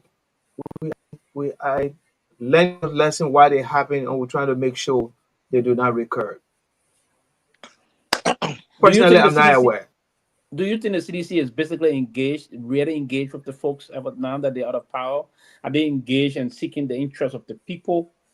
Are they politically engaged and doing the needful in terms of a major political institution that is mass-based institution, if you will, with huge follow-up and among the ordinary people? Are they basically engaged vis-a-vis relative to their political leader, George Weah?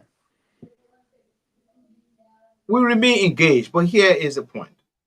We think in the 6 years, disrupted by COVID for at least years, we thought we did well. But the voters decided, no, we need to be replaced. And so they replaced the party. So the attitude is now to give the people's choice the opportunity to manage the affairs of the state. This is where we are. But we have our constituency. We are on top of our games. And our people are here. But we have to give the government and the people, the majority of the people, so slim margin. It's a democratic election. We have to give the government the room to administer the affairs of the state. Amen. Yes, Professor, I just wanted to come back from the COVID. I think the COVID, while it is true, it was a very low point in the city's government, but I think the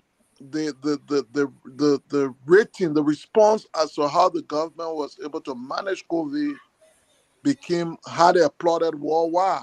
That CDC was able to control and manage it. The records are out there.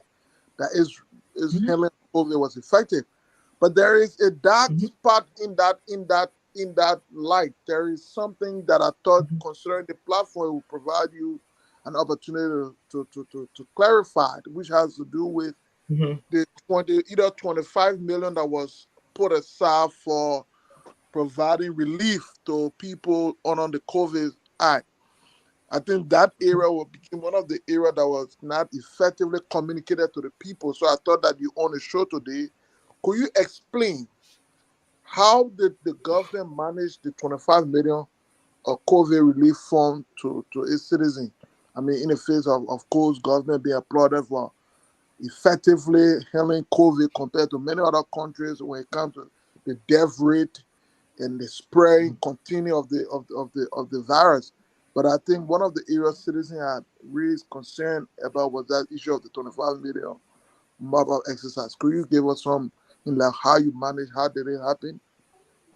Okay, let me come. Let me come. Go ahead. No, as you repeat the question. No, can I come? No. Can I come? Can I answer now? Yes. That's why I'll ask the second question when you're done with this ultra. Both questions. Okay. The COVID, we like you said, we did a good job. We did a very good job, globally accepted. Now, let me come to this. The 25. Actually, it's not 25 million. It's 30 million. Yeah, that's what I thought. 25 from the International Monetary Fund, and 5 million from the World Bank. The government contracted the World Food Program to manage this particular effort. The entire 25 million, when the steering committee, which I had a privilege of met, I insisted that the money, and the Minister of Finance also insisted that this money must be given 100% food program. So the 25 million went to the World Food Program. Not a single penny,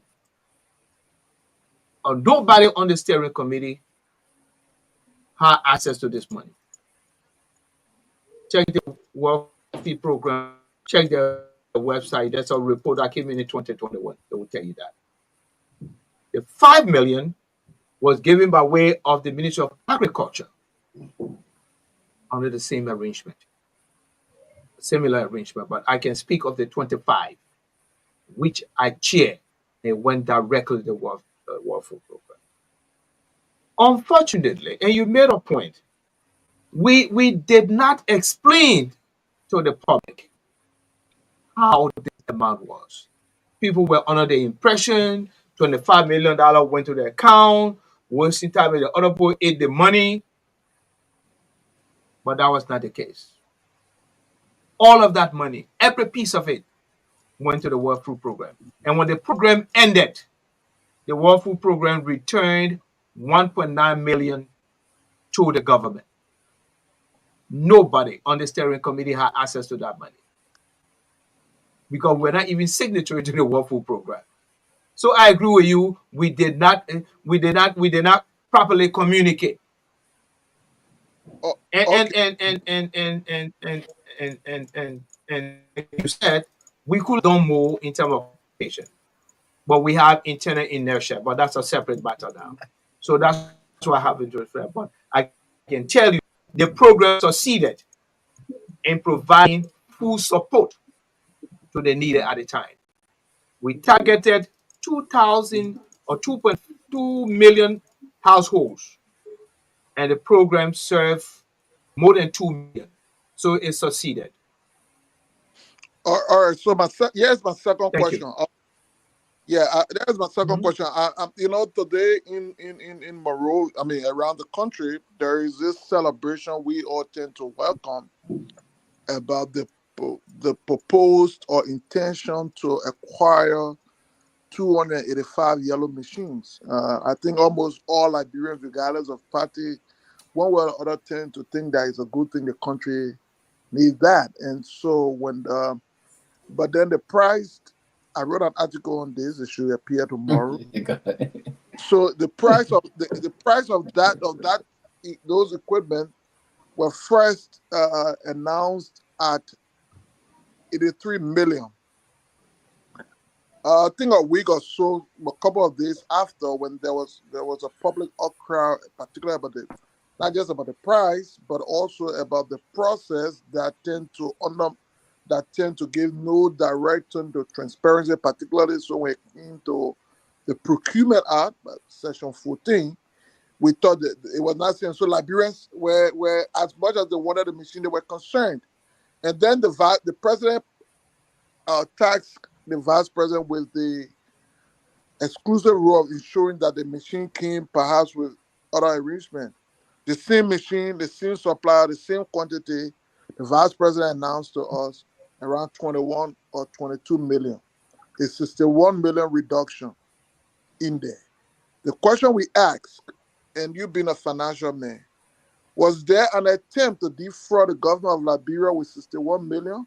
If not, or if that was the case, shouldn't there be, from a responsible perspective of a government, some form of investigation or explanation as to what actually happened? How can this same machine, same quantity, just be reduced? I mean, you're a financial person. It's different if there was 81 million, 83 million, it came to 80 million. It's understandable if it was 80 million and 83 million, 81, even 75. But we're talking about 22 million, 61 million in difference. A responsible president, a responsible government, or a people, an elected people, who did not raise a concern. What happened? What really went wrong? How did that price evolve, considering we're talking about the same thing? Shouldn't there be some form of investigation? You emphasize the rule of law, you emphasize accountability. I thought that perhaps you could throw light on that as a lawyer and a financial person who, so that's my. Thank you. Thank you. Thank you. Thank you very much. First, it is wrong to ascribe evil or you do not understand.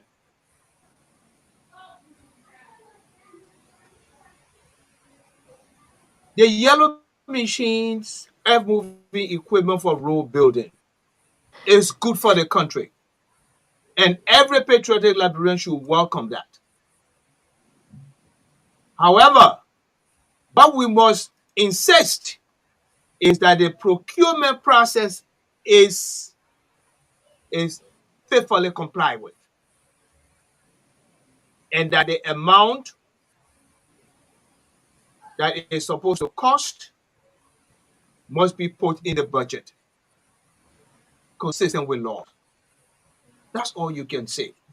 The other either, oh, it costs 84, it costs 21.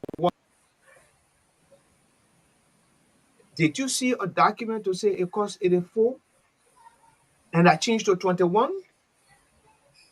See, you know, there's something called the integrity of criticism.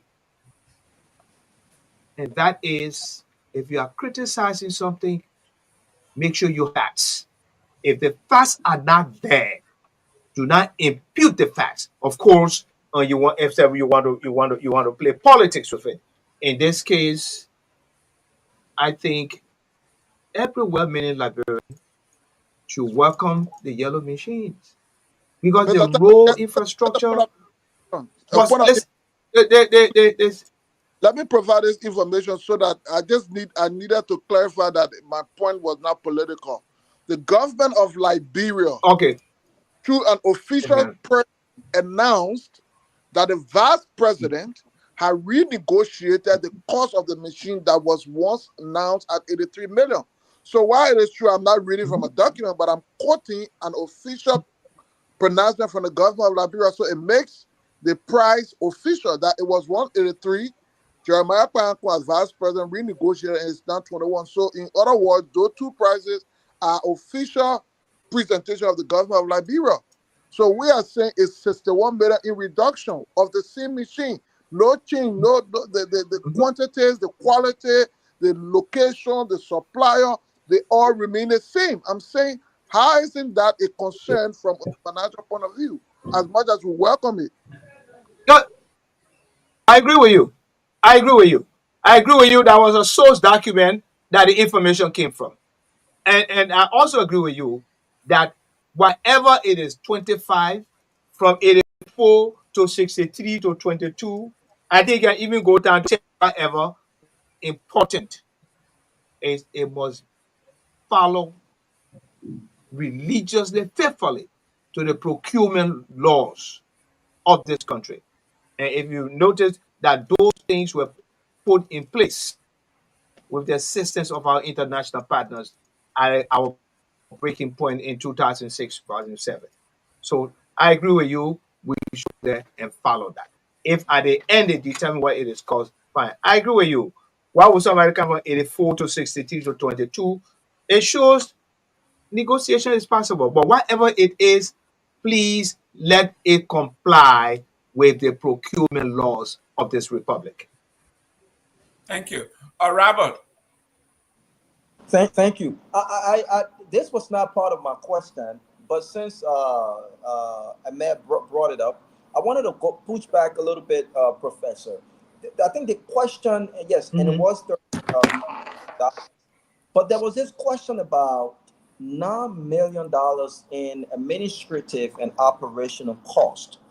And I think that at the time, a lot of folks had reservation that you had a budget of that amount for food distribution, but the amount for operational and administrative costs was at a staggering $9 million.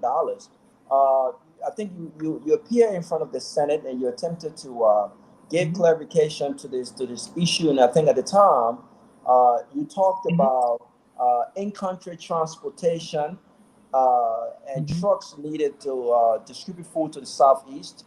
And you also talk about fishing boats, security, and so forth and so on. I want to give you the opportunity to elaborate on this a little bit more or expand on this. Was it costing the government $9 million to really distribute any operational costs to distribute food across the country? And do you think? Yeah, go ahead. No, go ahead, Robert. I want you to. I want you to land. I just want to give you the opportunity to again expand on this $9 million because a lot of folks have questions and reservation about that, and I think that to some extent people were accusing you as a steering committee on that committee of some sort of corruption. Go ahead. Like I said, the program was 100% run and managed by the World Food Program. There was a steering committee that I had the privilege to chair. The steering committee included all of our international partners, including the USAID, the International Monetary Fund, the World Bank, and all the partners. The budget of $9 million was what the WFP submitted to us. They defended the budget. Some adjustments were made. And after that, we passed the budget for the execution of the program. Thank you. So somebody just said $9 million is exorbitant. What alternative do you have? It could have been more. What we did, if we had the WFP of Liberia, there's an agency called National Food Assistance Unit. What we did was to talk to WFP to provide some minimum capacity to the National Food Assistance Unit, because this is the WFP equivalent of the Republic of Liberia. And I must tell you, there was a general called Nola Detour.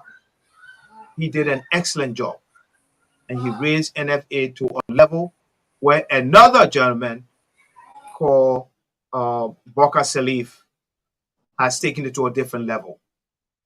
If we had those people, if we had that network, we probably would have had a better budget, or a budget lower than that. But WFP gave us a budget, which it defended, and which the steering committee found to be reasonable, and we did that.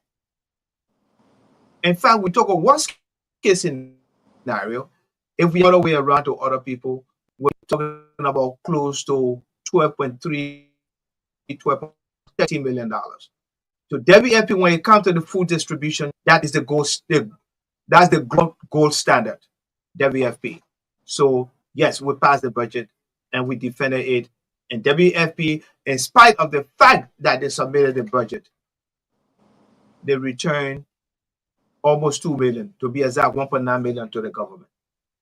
Thank you. That's why it's very paramount that whenever we have these expenditures and things like that, there's a full report made after the fact, itemizing what was spent and what it was spent to, so that it kind of eased the public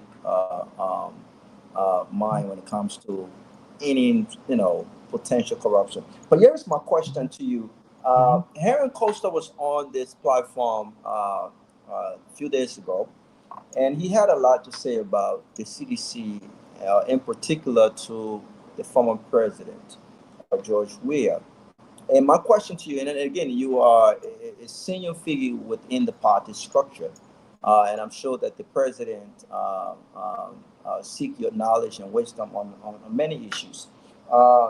There have been this whole question about, was it a mistake by the CDC in hindsight to embrace and accept the endorsement of Aaron Costa and the ALP, just considering everything that we know now?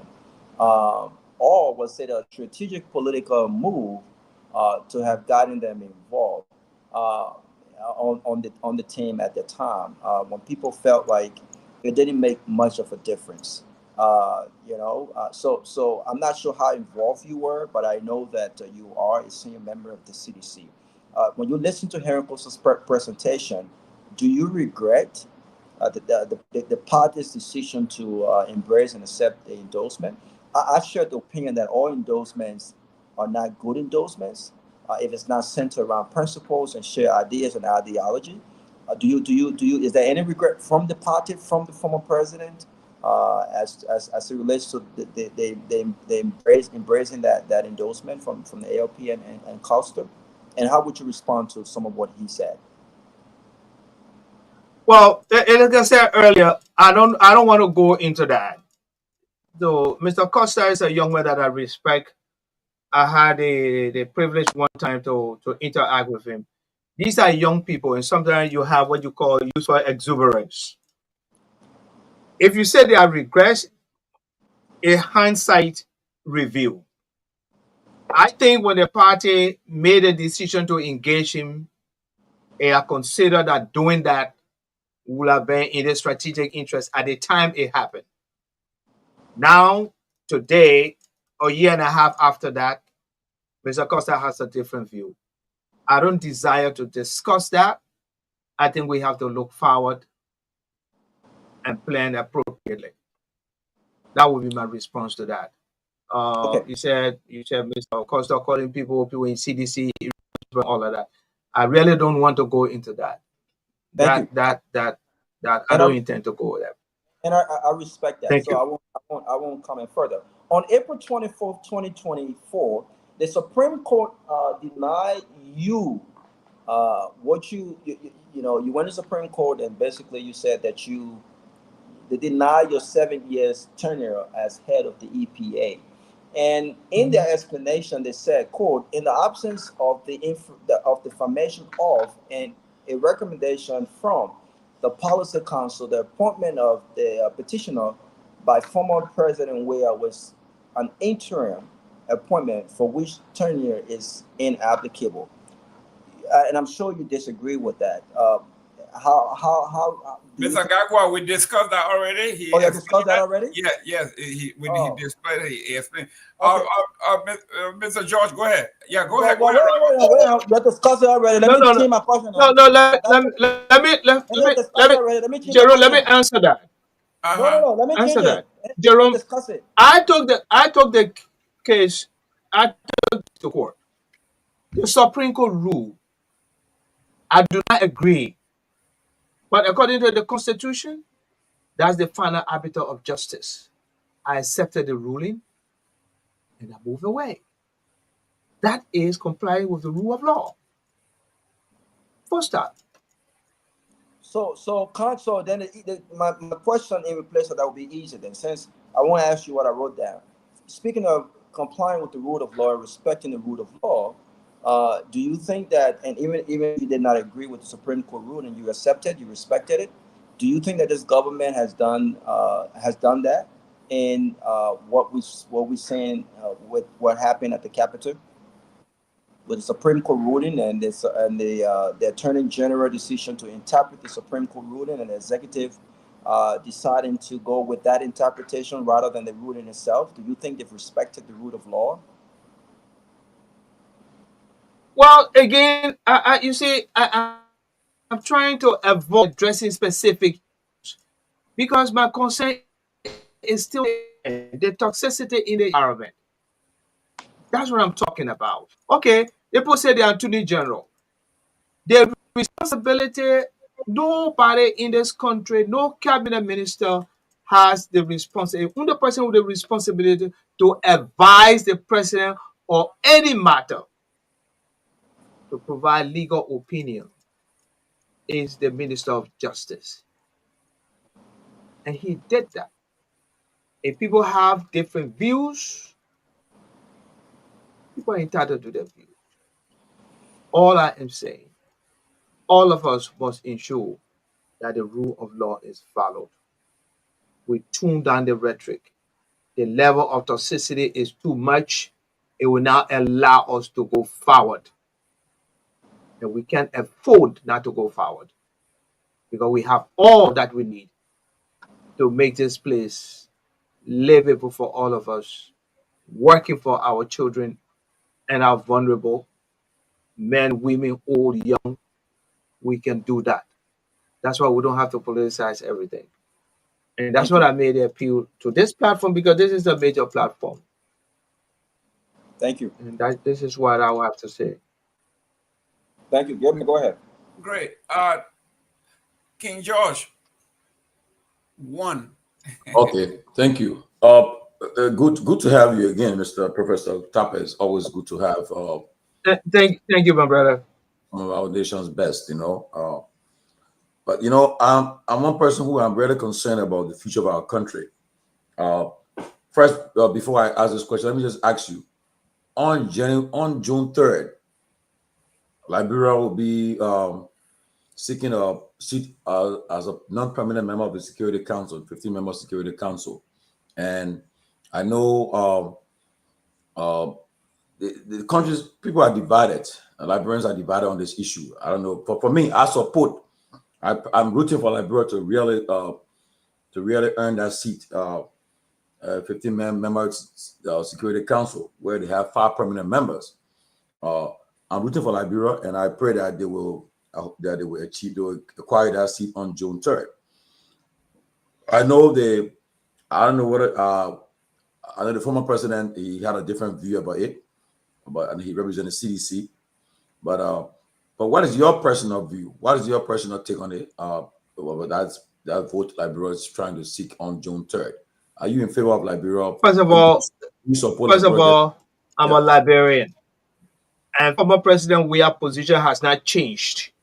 And the position is Liberia deserves it, and every Liberian should support it, regardless of your political affiliation. This country now, it has nothing to do with any party. Every well-meaning Liberian should support that. Whether it comes from the Unity Party, it coming from the Myean Party, it comes from wherever party. This is the country. And they're standing in the international community. All of us will support it. And yes, I do totally support that. Thank you. Okay, because it brings credit to our country. Fortunately, our country has gone to that level and beyond. You guys are young. The 24th Assembly of the UN was chaired by Liberian Ambassador, the late Angie Brooks Randolph. We wrote the books on some of these things. So yes, it will be good for our country. We should support that. Thank you. It's unfortunate other people have different views, but I hope they consider all of us need to support that. Okay, thank you.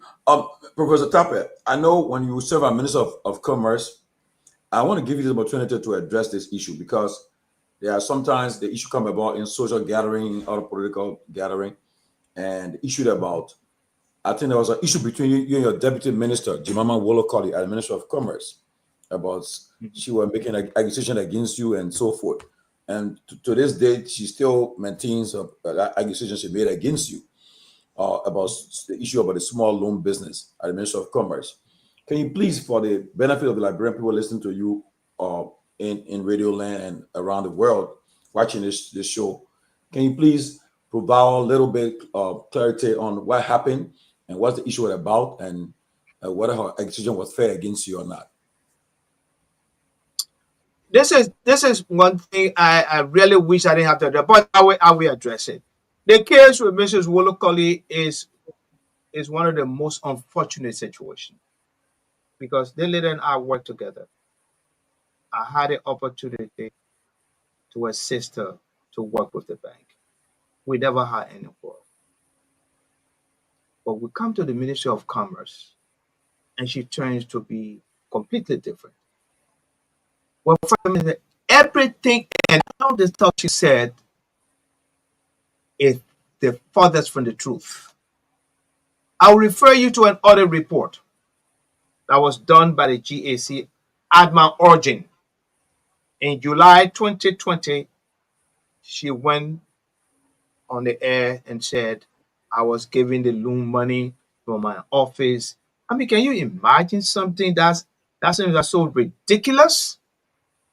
But that's how far some people go to try to tarnish established reputation.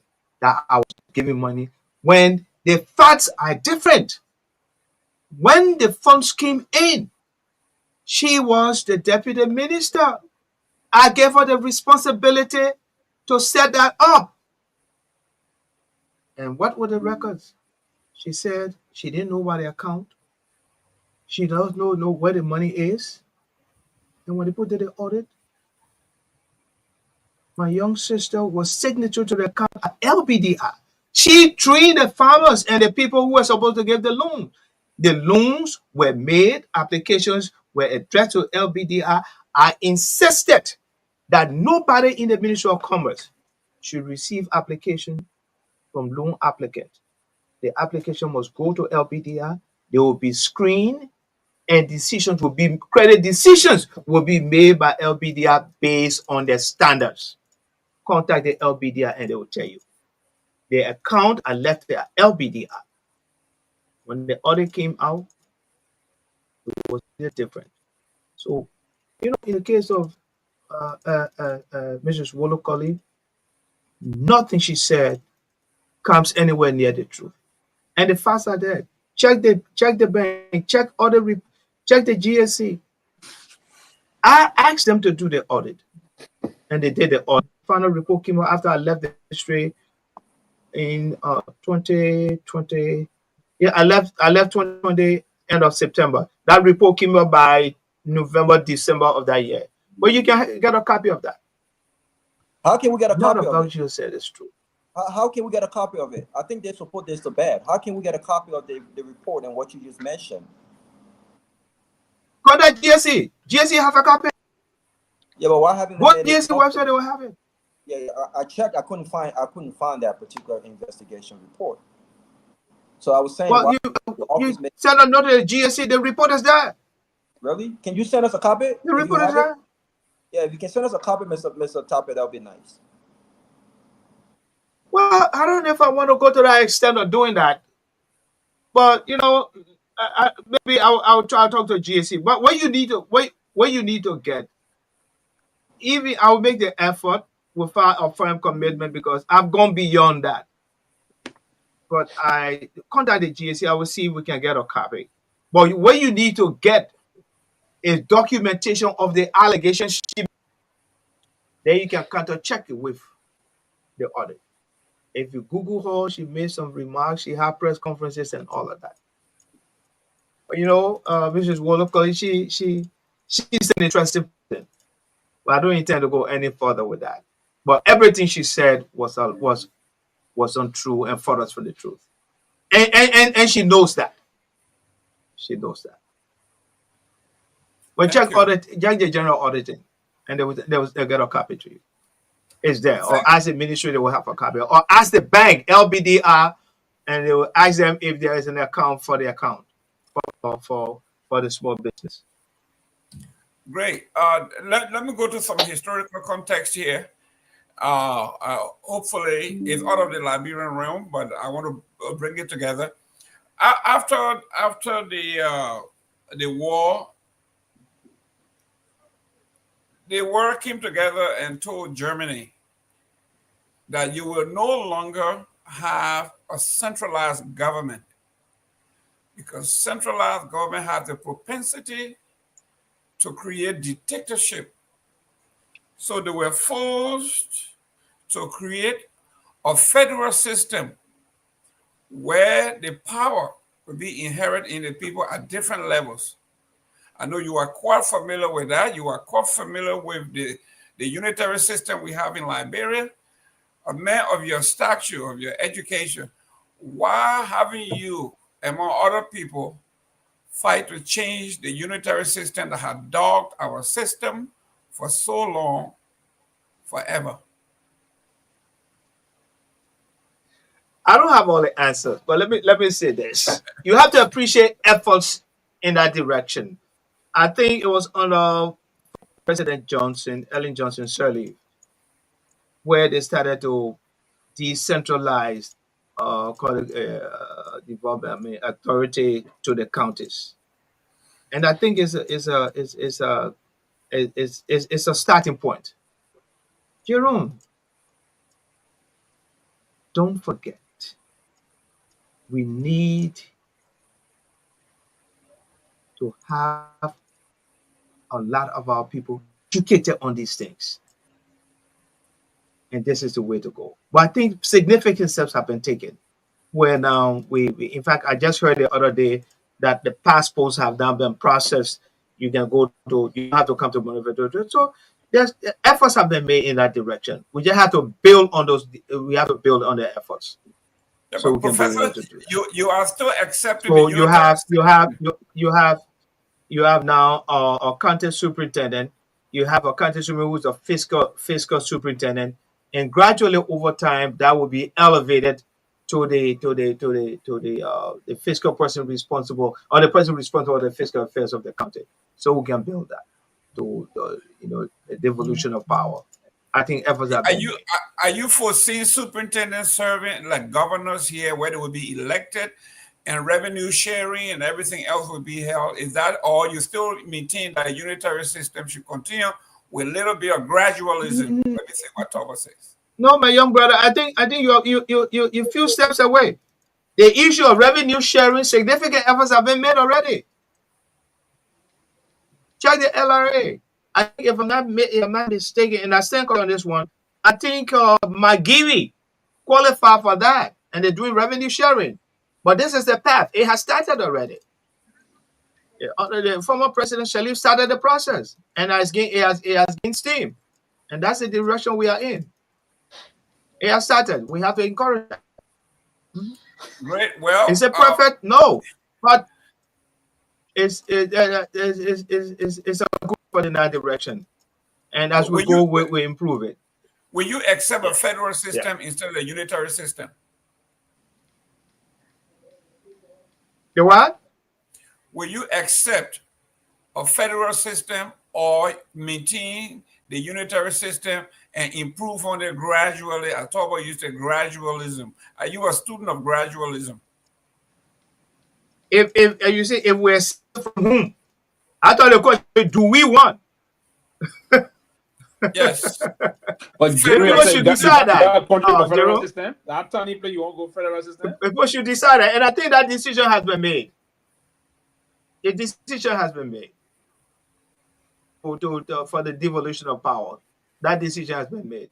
The late Dr. Sawyer did a significant job on that, and I think the speed may be slow, but it has taken off, and we are in that direction, and we have to commend their efforts. Mr. Namwe. Yeah, I'm happy that because my next concern was actually coming to that, the devolution of central power from Monrovia to decentralizing the government. There are a lot of us who really thought that even the CDC government would have considered collapsing the local government into probably just 3 or 4 regions: East, Northern region, Central region, instead of every county having a silo of local government, from county health officer to county education officer, all of these things. And we end up with a bloated government where now, the salaries and recurring benefits alone are taking over 80-85% of the budget. So I'm glad that you are alluding to that. So I'm going to leave that and probably wait and see what happens. But let me ask you this, Wilson. Given the disruption that Donald Trump is causing in the world, and Liberia in particular, the stop order we use and all of that, whose impact within we have yet to feel. Do you think it's about time we look to the BRICS nations and the South-South cooperation? I know the foreign minister alluded to this. If you were to, come back into government, not under the CDC, maybe under the CMC as the Minister of Finance. You didn't catch that. Yeah. But is that something you think we should consider? Brazil, Russia, South Africa, China, this BRIC nation, and the South-South cooperation. Is that something we think we should emphasize more as opposed to looking to the West?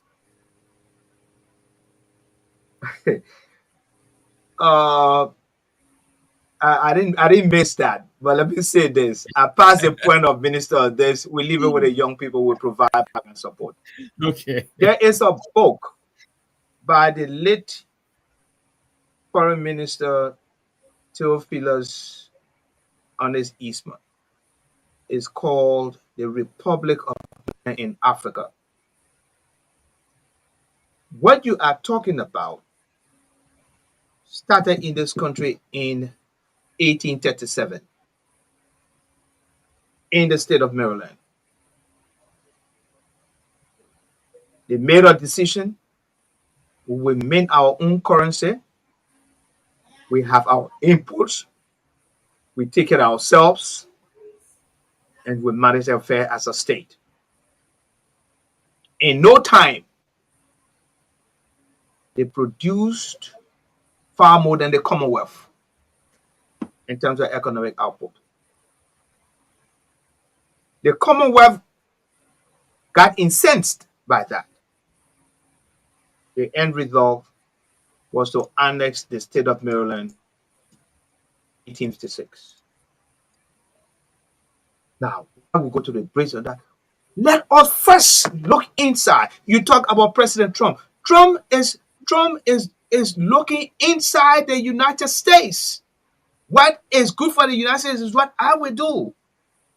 Excuse me for lack of a better word, and to hell with the rest of the outside word. We have to look inside.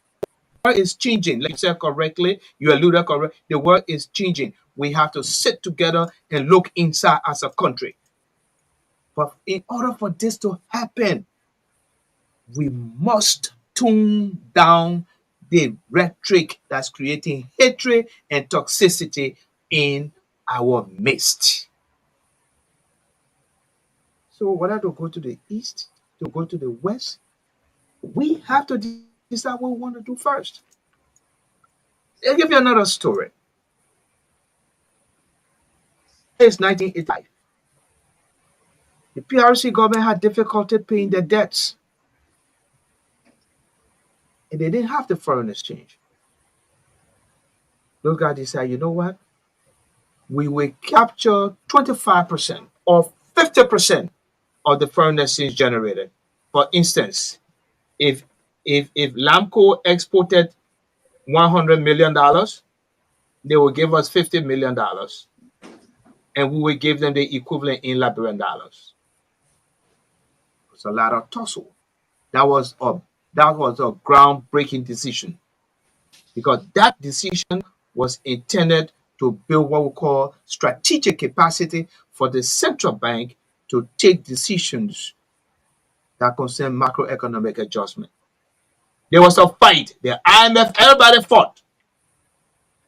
And in the end, they decided on 25%. We have to go back to something like this. We have the capacity to do it, to build our own position, to build our own capacity. Again, at the risk of being monotonous, we can only do that in an orderly environment, void of toxicity, void of people politicizing anything and everything, and done with mutual respect for one another, love for each other, and with the interest of the country at the top. We can do this, man. Great. Real quick. Because when I come from the British, it come from the East, it come from China. As long as we are not united, we remain vulnerable. We for that. The world is changing. We got to put our act together, and all of us might have to put hand on deck to do that. Professor Secretary Rubio today put up something that went viral.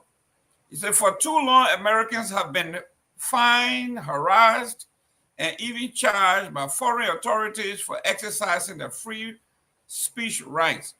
Today, I am announcing a new visa restriction policy that will apply to foreign officials and persons who are complicit in censoring Americans. Free speech is an essential part of the American way of life. And he says, foreigners who work to undermine the rights of Americans should not enjoy the privilege of traveling to our country, whether in Latin America, Europe, or elsewhere. The days of passive treatment for those who work to undermine the rights of Americans are over. So this is a direct challenge to Liberia. When it comes to the freedom of speech, Marco Rubio is saying if an American is in your country and he or she expresses a feeling, free speech, and you jail him or jail her, you are headed for trouble. Your take on this foreign policy, sir? I know, Jimmy, you let it win. You got me be fiery. Well, you know, To enter the United States with a visa is a privilege, not a right. It's not a right. So if they decide and set the conditions for people they will give visa, so be it. That would be my take. Mr. Pewee, you're a diplomat here. I want to come to Liberia. You finished threatening me already. When I get to Liberia, you would take me to FOIA. You would do this. So here you are. I'm gonna call Marco Rubio that you threatened my free speech. What your take on this change in major foreign policy shift? Mr. Jerome, are you a U.S. citizen? Is that a breaking news? Huh? Are you a U.S. citizen, Mr. Jerome? But is he alone? Is he alone? I'm talking to Pewee. No, I'm asking you now. Are you a U.S. citizen? It's not your time yet. Mr. Pewee, Mr. Pewee. But Jerome, answer the question. Raul said the money he can travel with 2 passports, your passport not go like do that. So it's not issue. Raul said on the show before. So Jerome, why you afraid to answer? Raul got 2 passports. I got 1. So go ahead. Yeah, Raul, they got 1. You see, but Sylvester, you the one speaking for me. I did not say what you saying. Eh? So I didn't say what you just said. Okay, so you retracting the statement you said last time. So you tried it today. No, I didn't say anything. I was asking a question. But go ahead.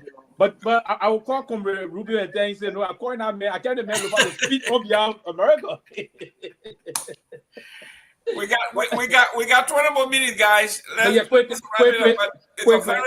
a very important and quickly. It was a good time with the professor. I don't have no question, but quickly to that, let me say this to us, and I know America believe in projecting and using the leverage in foreign policy.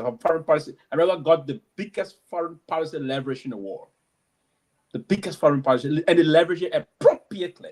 And some of the instrument they knew is that to threaten you with sanctions, threaten you with this and other thing, and it's part of the way, one of the powerful public relation arm was the USAID, right, and other things. That was the soft power of America. And part of leveraging her foreign policy instruments, the hard power would be threatening those kind of a thing about sanctions. And it's serious about it. They can go ahead and do that, right? And that will also apply. You can remember when Aziva Tukpa, the then chief of staff to Cummins, was engaged into some political issue of the then Weah administration when he wrote this book where he had a very unpleasant language in the book about the former president, wife, and the former first lady of our country. He was being heavily hit. Then he attempted moving out of the country as a fugitive, overnight fugitive, where he was caught in a village around the Saudian border. But again, at the time he announced himself to be a U.S. citizen, and I think it was on the basis of that. We are government, if any government really fear America, we are government fear America than any other thing, right? But unfortunately, they received the higher amount of sanction, right, during the time they said. But again, don't overlook what and I think the Unity Party guys should take this very seriously because they don't respect and some of the things. I don't know. It's no American citizen there will help him. I don't think he's one. So there's no good start naming information. But on a serious note, this part of what America they leverage this is part of the hard power the news. And yes, trust me, they're going to have this kind of a thing implemented. And again, it's good to project and protect your citizens. And it's part of the reason why I see many people want to come to be citizens of this most powerful country on earth. And I see why Jerome came here way in before the 90s to do this and other thing and the rest of that. So your Minister of Foreign Affairs spoke on your behalf, and there was a very powerful message he sent across. That's correct. So we should take it likely on the serious. So Robert Garguah, you can go to Morona and do backflip. You can go and flip. You don't need security anymore. Professor Tapet, yesterday there was a news in the paper where the present speaker, Mr. Koga, went to West Point and admitted that he lied on the former speaker, that there were no claim that what they did was a concocted effort to get rid of the speaker because they wanted to control the speakership at CDC did so they can push the agenda of Joseph Boakai. He apologized to the folks. What will you say to the speaker now that he has confessed? But what I would say though, he decided to go down to the people and admit that what he did was wrong. So he apologized. So we move forward. So even if he committed a crime, we just move forward. Or if there's a crime, then the charges will be brought. Yeah. Period. The law will take its course. Wow. That's exactly what I said with the rule of law.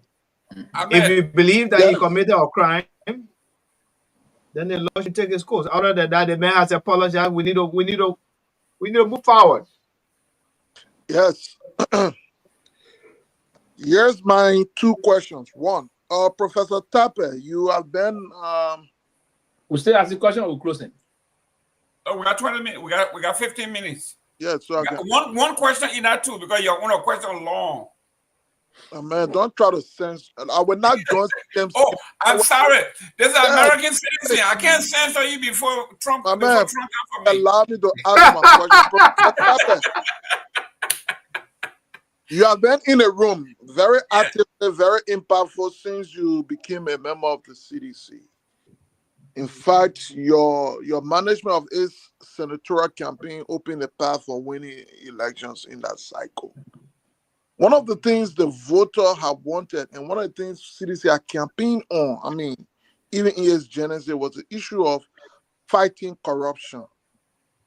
Liberian people already had thought and depended that CDC would have changed that nature and fight corruption.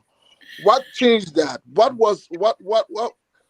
I mean, you try to explain what changed that perspective for which CDC refused and did not fight corruption in terms of holding people accountable based on audits and all of that.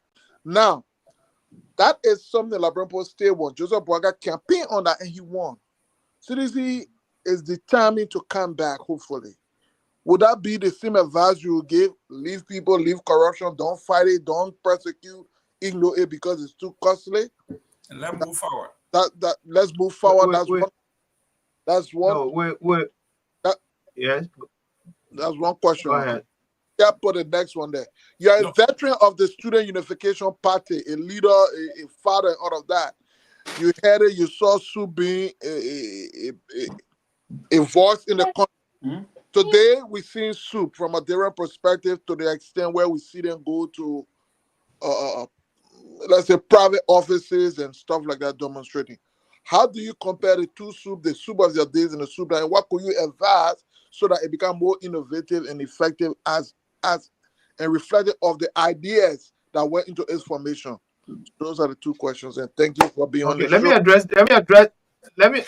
me address the second question with respect to soup. My days were different. Circumstances were totally different. We have young people that came of age during the conflict. We have to guide them. And this is what me and other veterans are trying to do, to guide them, to try to guide them and tell them to do the right things. And that's what we are. And this is what we owe them as veterans of the party, to work with the young people and guide them, and they will follow. Yeah, that situation you're talking about was unfortunate. It didn't have to happen. And it's part of the stuff in the environment that we have to stop. On your first question, we'll cross the bridge when we get to it. Wow. No commitment in terms of corruption issue. It's a government that was once sanctioned on. If the people if they have the chance to come back to power, you cannot clearly be. If I'm saying to you, we took a position that fighting corruption, as much as it is important, fighting corruption means that you must go to court. But when you go to court, you must have solid evidence to prove that Mr. A was what he was involved in is corruption. And since we took the position and the population, the electorate believe that we're not serious, we'll do as they say when the time comes. King George. Thank you. Let me again thank Professor Tapia for taking his time up to come on this platform. We appreciate you very much, and we always want to thank you for your service to our country. And you're welcome. Thank you. You are still involved in molding minds of young people. I'm sure you are still teaching. I'm very sure. I'm sure because professor always a professor. I want to say thank you, Professor Tapia. As we come to a close, I just want to say that to you, we pray that we should think about our country. For me, I'm concerned about the future of our country. Many of us, we are aging, and in the next few years from now, we'll be hitting retirement age, and Liberia is all we have. And we're looking forward to our country being the best that we all can cherish and go to and retire and live happily.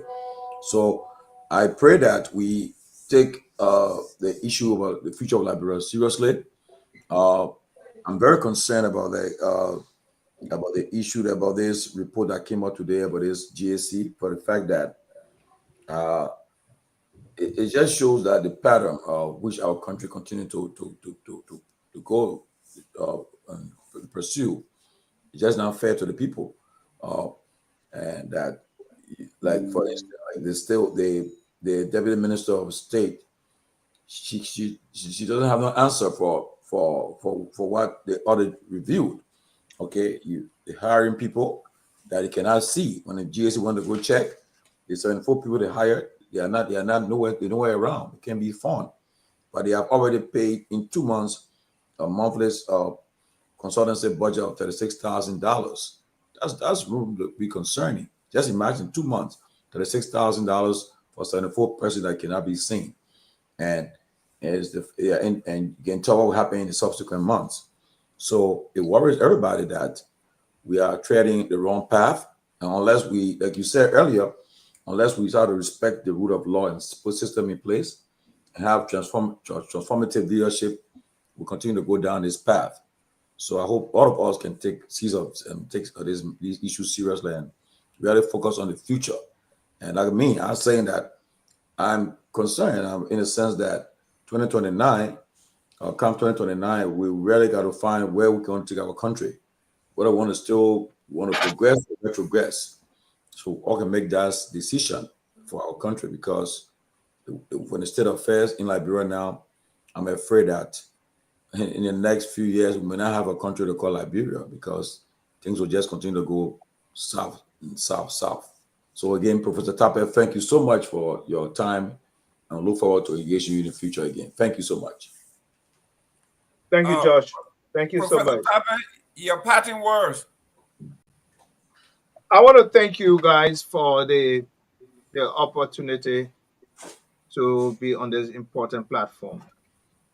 And I want you guys to know that you are a major platform in shaping the temperature of the operating environment in this country.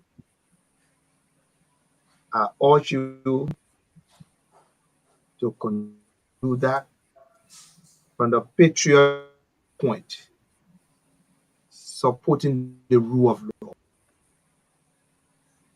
so that all of us can come together as a people to rebuild this country.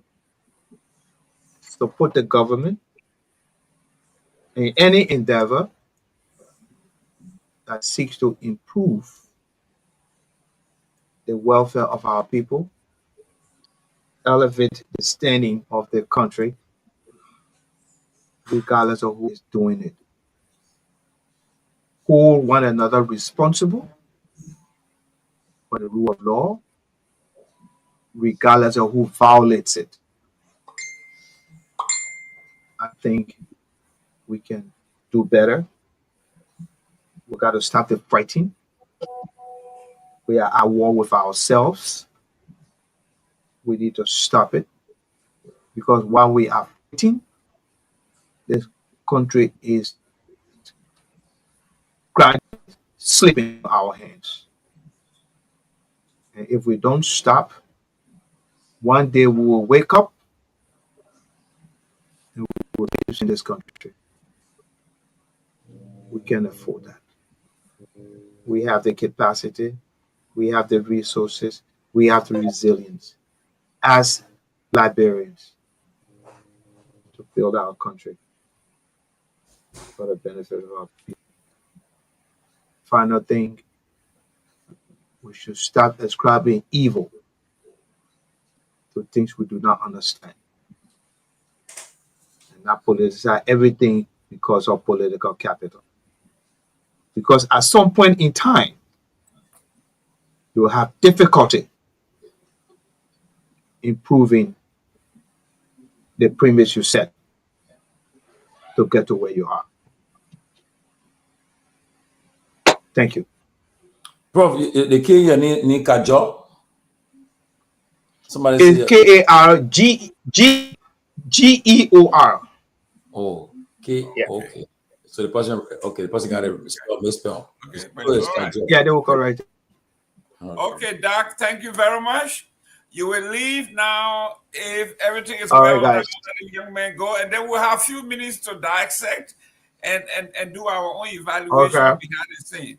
Thank you very much. Okay. It was an honor to be with you, and please come back again. Okay, guys, it's nice to see you, Victor, Robert, and I know Hamad will come here. We'll take you to Babiata.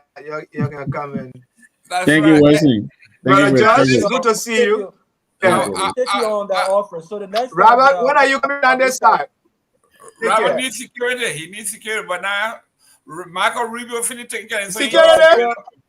I still need security. But Professor, thank you very much.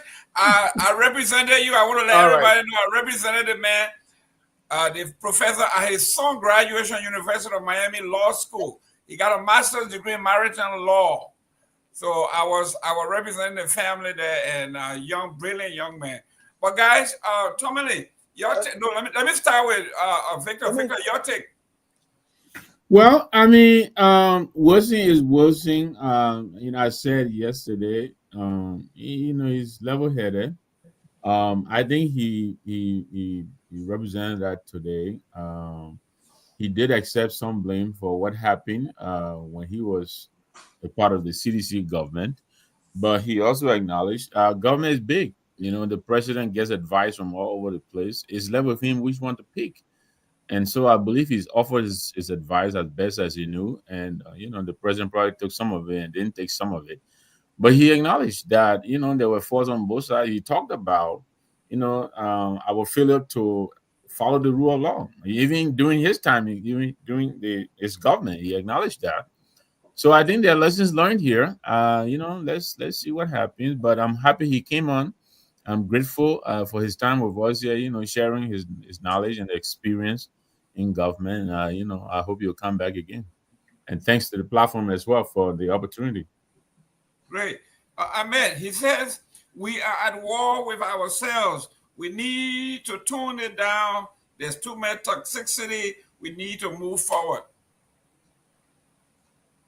Ahmed, you are muted. There you go. Yeah, I think generally we need to focus on those things that are important. Obviously, in a competing democracy is never stronger when there isn't any discerning views. There must be competition. There must be this agonizing form of disagreement. It helps strengthen democracy. Democracy is not one where, of course, everybody will just agree to the same thing. Our ability, as Sawyer would say, our ability to tolerate dissent and different views become the basis that measure the health of our democracy. So I think when people talk about the tuning down, is basically one that says, let us focus on those things that are important. The professor, of course, is very informed, very learned. I think he provided a lot of great information. However, I was just a little not too sure. I think I saw the professor going too much in the middle to the extent that I think he would not look at a spade to call it a spade, which in my view does not reflect the professor, a former veteran of SUB, also a leading voice, of course, during the days of the progressive. Because when you say we must follow the rule of law, there has been a major violation of the rule of law right there, just over less than a month ago. And I think the professor should also say to the Boakas government that that was wrong. And what the government did was nice. I think the professor was not doing that. And two, for the professor not to be very effective in terms of what could the CDC next position be when it came to fighting corruption or holding people accountable, I just think that's not a good strategy going to 2029, because the issue of corruption, whether we like it or not, that is something every Liberian around the world, maybe they were engaged in it, but every Liberian tend to wish to see a government that will stand tall in fighting corruption, because whether we like it or not, it has become a cancer. It has become one of those areas that affected us. Since it says bogus concession, you think why was it bogus? Well, because of some corruption practice. $83 million inflated cost came down to 22. You think in between there is a semblance of corruption. So I'm saying a government that will radically transform our country must be one that will be clear as to where it stands when it came to corruption. And so I thought the professor if he will advise the citizen next strategy, he needs to advise that citizen must be definite, citizen must be intentional, citizen must be clear. Other than that, I think he provided some very informative information, and he provided some very positive hygiene to our political discussion. It was nice having him on the show.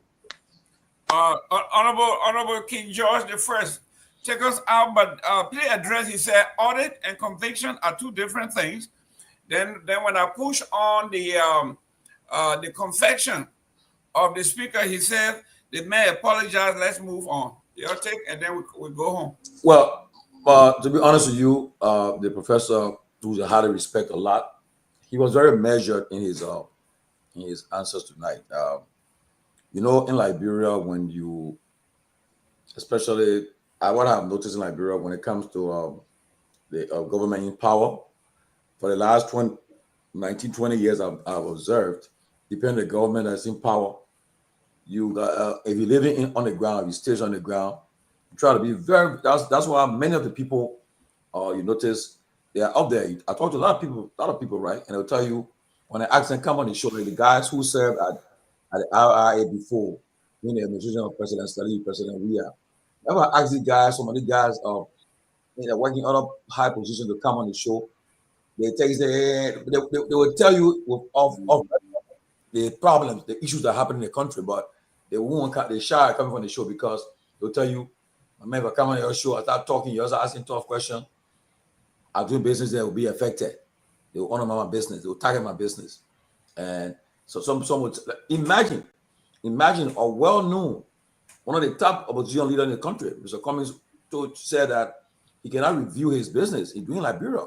And that business Liberians are employed, but you think he should be able to say what kind of business he's doing. But because if he come and announce it and he credits out the government, they be targeting his business. Forget to know that he's hired, Liberians are being hired and they're paying taxes. Government getting revenues from the taxes they are paying. But that's how the country have been. Okay? From past government to the next government, that's how the country have been. When you in power and you try to be critical, they target you. To the extent where if you cannot, and those who you see come when the attorney government ends, they come straight to America because they have status, because they can't survive there, because if they try to be independent and independent free thinker and critical, they feel that they'll be targeted. And I believe that Professor Tapper, he was very measured. Most of the questions we push him on, he couldn't come. Like you notice, each time you bring the issue of a co-star, he will just throw away. And then when he issued about the government issue, he will, because I don't think he wanted any controversy. He wanted, because whatever he said tonight, it became breaking news. He beat it. People take, and people, mind you, no one should fool you us that people don't watch our shows. People watch our shows, and they're looking for a key part. It will take a clip of him. Next thing, they'll be all over the place. Hear what the person said. Librarian, we're looking for news to make the day. So I thought that he wasn't too much forthcoming in most of his response, and as a result, but at least he answered some questions and addressed some issues. But I don't know whether we will have to come and be able to really come and address the issues that when they are asked. Because honestly, I'm concerned about it. This other report, everybody should take that report. It's embarrassing that that for instance, at the personnel he gave reasons of hiring 73 supplemental workers or 6 days. He said humanitarian reasons. He gave the reason why to hire them. Okay, but the GSA said that the CDC government did not follow the right policy. The same thing, the CDC government did not follow. UP government that accused the CDC government of not following it. They have done the same thing again in 2 months. Yeah, they hire 74% when they want to check the people, they can't see the people, they're not around, but they call them consultant. And there's the same people accusing CDC of hiring consulting all over the place, but they're doing the same thing. That's why we should be very, very serious about this country future, because we got to think seriously about where we are going. I know today we had a very good conversation today with the CMC political leader. We talked for a long discussion, and Liberia future, we got to look at it seriously. It's all about the 2029 election. We should look at that election seriously and not take it for granted. Okay, and for me, I'm in team right now. Nobody can convince me to support UP or CDC right now, because right now I'm not thinking about a two-party. I'm thinking about a different wave. That's what I'm focused on, because I believe that we should try something else, try another experiment. We have tried this experiment for the last 19 years, and we have. What happened right now? People are fighting each other. Now, the issue with snow, because I think they're trying to move snow from ECOWAS now. I heard they want to move from ECOWAS, and I think that's why all the thing happening. Because how can somebody have a meeting with the president, breakfast meeting with the president, the vice president pro tem, and then few days later, the president information arm comes and accuses you of treason and all kind of stuff, accusing you of things that you did not say, right? But that you did not commit. And now Snow is fighting back, but it's not an easy thing he's going through right now. The Senate, the woman that they're trying to, the Senate should go to get rid of him, which I know they won't get a vote to do it, but it's serious. And Secretary of State Marco Rubio, I like what he said. So we have dual citizenship in Liberia. So you come to Liberia now as a U.S. citizen and a Liberian citizen, you can speak your mind. And I dare, if you say you are afraid of America, I dare you touch an American citizen. But once you violate the Liberian laws, you have your free speech. You can be critical and speak your mind. And I tell you, the only thing that will bother you, once they find out you're a U.S. citizen, they will dare not touch you, because right now we got several officials of government in America right now from the Liberian government. At the United Nations, I was surprised. As the amount of people at the UN right now, there are so many. And like I said, I'm rooting for the seat. But I also told somebody today, I said, oh, bro, all the people here for now to come just for the one vote on June 10th. Well, a lot of people are here for that vote, which I welcome, but just they all shouldn't be here. Yeah, all shouldn't be here. At least you should be very careful in the numbers. And lastly, the UN seat, I'm rooting for the UN seat. I pray that we'll win that seat. Great. Ladies and gentlemen, I will be hosting Professor P.L.O. Lumumba in July. Wow. In Florida, and I'm working with him. Hopefully we can appear on the top. More will be so happy. More she like that guy. So she feel like that one more. Oh, she like P.L.O. Yeah, especially you hosting it. I know she love that, because your favorite, she one of your favorite supporter. Wow, yeah. P.L.O. Yes. His daughter here with me, not in my house, but next door. She'll be graduating, and he will be here for 2 weeks. I was about to say, is your wife aware there? But go ahead, keep putting yourself in trouble. That's a baby, man. Come on. These people from Maryland County get all kind of things in their head. Tomalin, I think you should try to see if we can get Senator Duncan. I think he's offering something radical, something that tend to makes sense. Well, I like that. It makes sense. What he said? I know you're on Spoon today. What he said? Oh, I didn't listen to him from Spoon. No, I read his article yesterday where he says that every Liberian, including government officials, should have the opportunity to invest in the country. They should be transparent. They should pay their taxes. They should be wealthy like anybody else who extracting wealth from the country, so they can spend the money in the country. Mel Jones, that the guy, right? No, Duncan. Okay. The guy who became a senator for please point me to that article I want to read. What is he offering to as a springboard for those who cannot afford the money to invest? Is he making any provision for that for the ordinary person? He didn't say that. He said government officials should be given the opportunity to invest like everybody else. In a government official who like Jolly Jolly. Everybody in Liberia wants Jolly Jolly. But if you want, I think a bad that the law prevents. I think at some level in government you are prevented from investing. I think it's only because they don't want the referee to be the player. I think it's from that background. No, but you know what I found out recently? Do you know that in Liberia right now, the lawmakers because they have secure jobs, so a lawmaker can take a loan from the bank. Of course, giving a lawmaker a loan from the bank like 100,000 because they believe that person got 9 years. Because when they do all the paperwork, they can do that, get a loan. And every month, the bank will get that money. They sure getting that money because that person got 9 years, they got 6 years in office. So they know about that. So as a result, they can give the lawmakers their loan. And most lawmakers I talk to now, they tell you, say, they took a loan from the bank because they're sure that they'll get that money. That's right. So that what happening. So it's not fair. That I mean, so like John Brown can't go get a loan because there's nothing to back, no collateral, nothing to back it for that. So as a result, that was happening. And they taking that money, some of them investing in, some of them buying cars. That one lawmaker told me, he said the 45,000 they give me, I added another 35,000. I said, He said, yeah, the police are riding 90,000 that car, the car riding. So can you imagine? Well, that's Liberia guy. I have a friend who is 3 years in 3 years. Small business. Sorry, man. But I was gonna say I have a friend who's doing small business in Liberia. He tells me he pays 75% on the loan he's getting from the bank. How can you survive at that rate? Wow, 75%. Robert Garguah. I had to ask him twice. Are you serious? He said yes. Yeah, I mean, I'm glad that he appeared. I don't know if it was his request, but it seems like he did not want to get into politics. He did not want to get into the political discussion of the day. He kind of held back on certain things. And more interested in his united tone, right? Support the government, support of the Security Council seat, talking about toning down the rhetoric. These are all great things.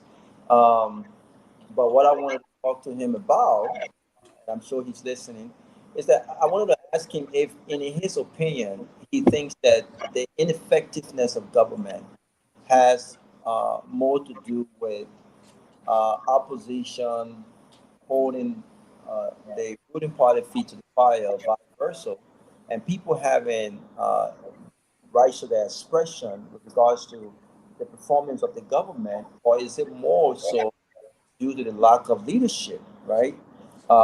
Because I think it's important for us to tone down the rhetoric, right? I think it's important for us to understand that we can disagree to agree, and we can be opposition, but we don't have to be enemies. I think that's a great message, right? That Edwin Snow mentioned. He can criticize the government. He don't want the government to succeed, but some of his closest friends are, like the vice president, for instance, right? I think that's a great message. But from my perspective, I don't think government's ineffectiveness, government inability to implement serious policies that affect the lives of the people, I think it has little to do with the toxic environment, political environment that we create. I think what creates even more of a toxic environment is the lack of security. When you have Zogos, many of whom, some of whom are ex-combatant in the government. I'm not talking about a specific government, have not created an environment for rehabilitation, for instance. Have not created an environment where go and find jobs, for instance. I think you create a much more toxic environment, whereas national security becomes an issue, right? So I wanted to ask him if he thought that, look at following countries. I was reading an article today in Kenya. They've literally turned a slum into a modern a community with affordable houses where they didn't have to spend less than $30 million. Where, and if you looked at the picture of before and after, it reminded me of West Point. Is it the rhetoric that is stopping our government from investing properly? Why can't we turn West Point into a nice little community, right, with affordable houses? Why are we not doing these things? So our other countries in the region are moving forward. They're moving forward. They have their own issues, but they're moving forward. But we are just stagnant. We are not moving. We are just in the same space, government after the other. And I think it got little to do with the rhetoric and things like that. Listen, I think that everyone understands that the United States is a privilege. And I got to say this. It's a privilege. I think the Blue Book, the U.S. passport, is one of the most important documents in the world. There are people that I know, including myself. When I was growing up, I don't come from a influential family. We worked hard for everything that we had. So if the opportunities were not presented to my parents, or if I came to this country and I did not seize these moments, I won't be where I am today, right? So, but I know that there are countries that I've gone to that I never imagined traveling to growing up in Liberia. And people who have U.S. passport understand that when you go to certain countries, the passport is respected. But I also think that when you hear the Secretary of State making these announcements about how U.S. citizens are treated and the consequences, I think also it's a strategy to censor government, poor government, smart government, who also have their rules. Freedom of speech is great, I agree.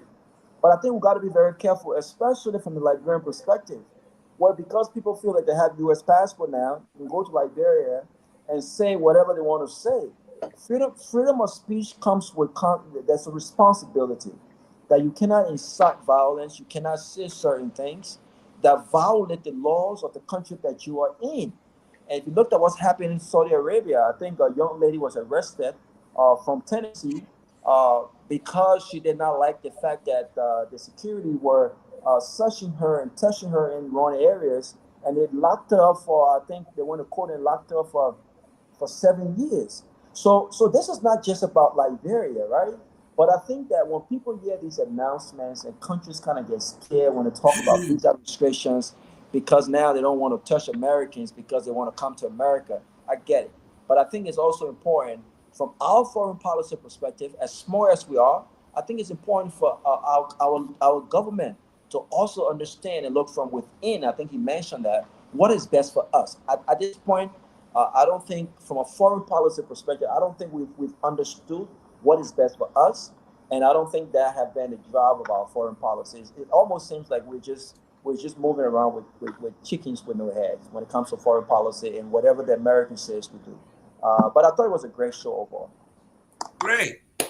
Honorable, yes, go ahead. Mr. Jerome, they want to clarify, so somebody just telling me that the issue about thinking about the loan, right? Like you can get a loan as an official government. Chief, excuse me 1 second. Thank you, guys. I'm signing off. I got a meeting to go to. Yeah. Thank you. See you tomorrow. Thank you. Yeah. Yeah. So, but it said that you can get a loan, but like for instance, you public minister, you can get a loan, then you go get a construction company. It will be conflict of interest. Yeah. So, but you can get a loan and go do your farm. I don't know what you're trying to tell me. So I don't want to clarify it. But if you're a minister and you say for the next 9 years I'm going to make 3.5 million, give me 2 million and give it to you, do they care what you're going to do with your money? Well, I don't think. I think for ministers, I don't think the bank will be so. The bank will easily because it's served at the pleasure of the president. Oh, okay, so that elected people, elected people, they won't easily get these loans. Yeah, they can get. They go to African border and get a brand new car. and say, give me the car, I'll pay here. Yeah. Okay. So like the LPA thing, because they know the government, either way the government going to pay. Well, ladies and gentlemen, guys, it was nice. Let's do this again. And we are working with PLO. If PLO give us a chance, it's going to be great. We're going to be on here. It's going to be fiery. If you don't like to talk about corruption, when PLO come around, you turn the thing off. He's gonna be on full blast. So when he comes in July, we will see what his schedule is. Last time he came, I was in charge of the Southeast. So all his speaking engagement, all the different universities and forums, I coordinated that with a team from the West Coast. So he's coming back. We'll do the best we can to make sure he's on here. So we can ask him some questions. But ladies and gentlemen, it was great. If it's 5 o'clock on the East Coast, we have a closing argument. Thank you, guys. I'll see you tomorrow. Let's do it again. Thank you, man. God bless. Thank you. Ria TV, True FM. Ria TV, True FM. On Ria TV, into True FM 96.1.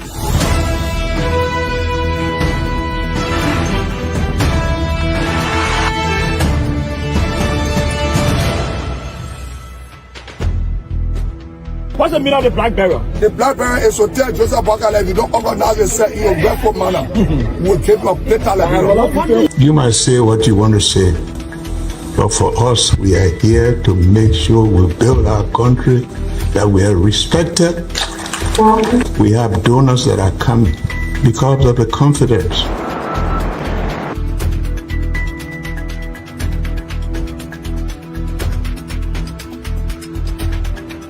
News Summary of 12. My name is Hansen there represent. Welcome to News and Analysis 30 minutes of news presentation about Liberia, Africa, and our one war. Presenting this newscast is proudly sponsored by Orange Liberia and EcoBank Liberia Limited.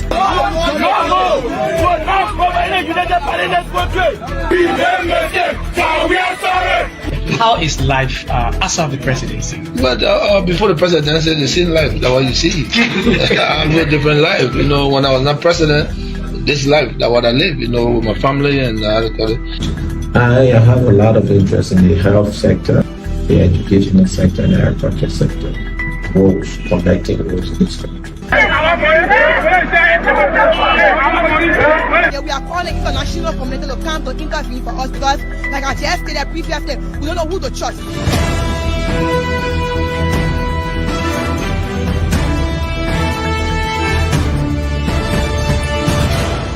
Always make sure to turn on to our Ria TV and listening to Truth FM 96.1.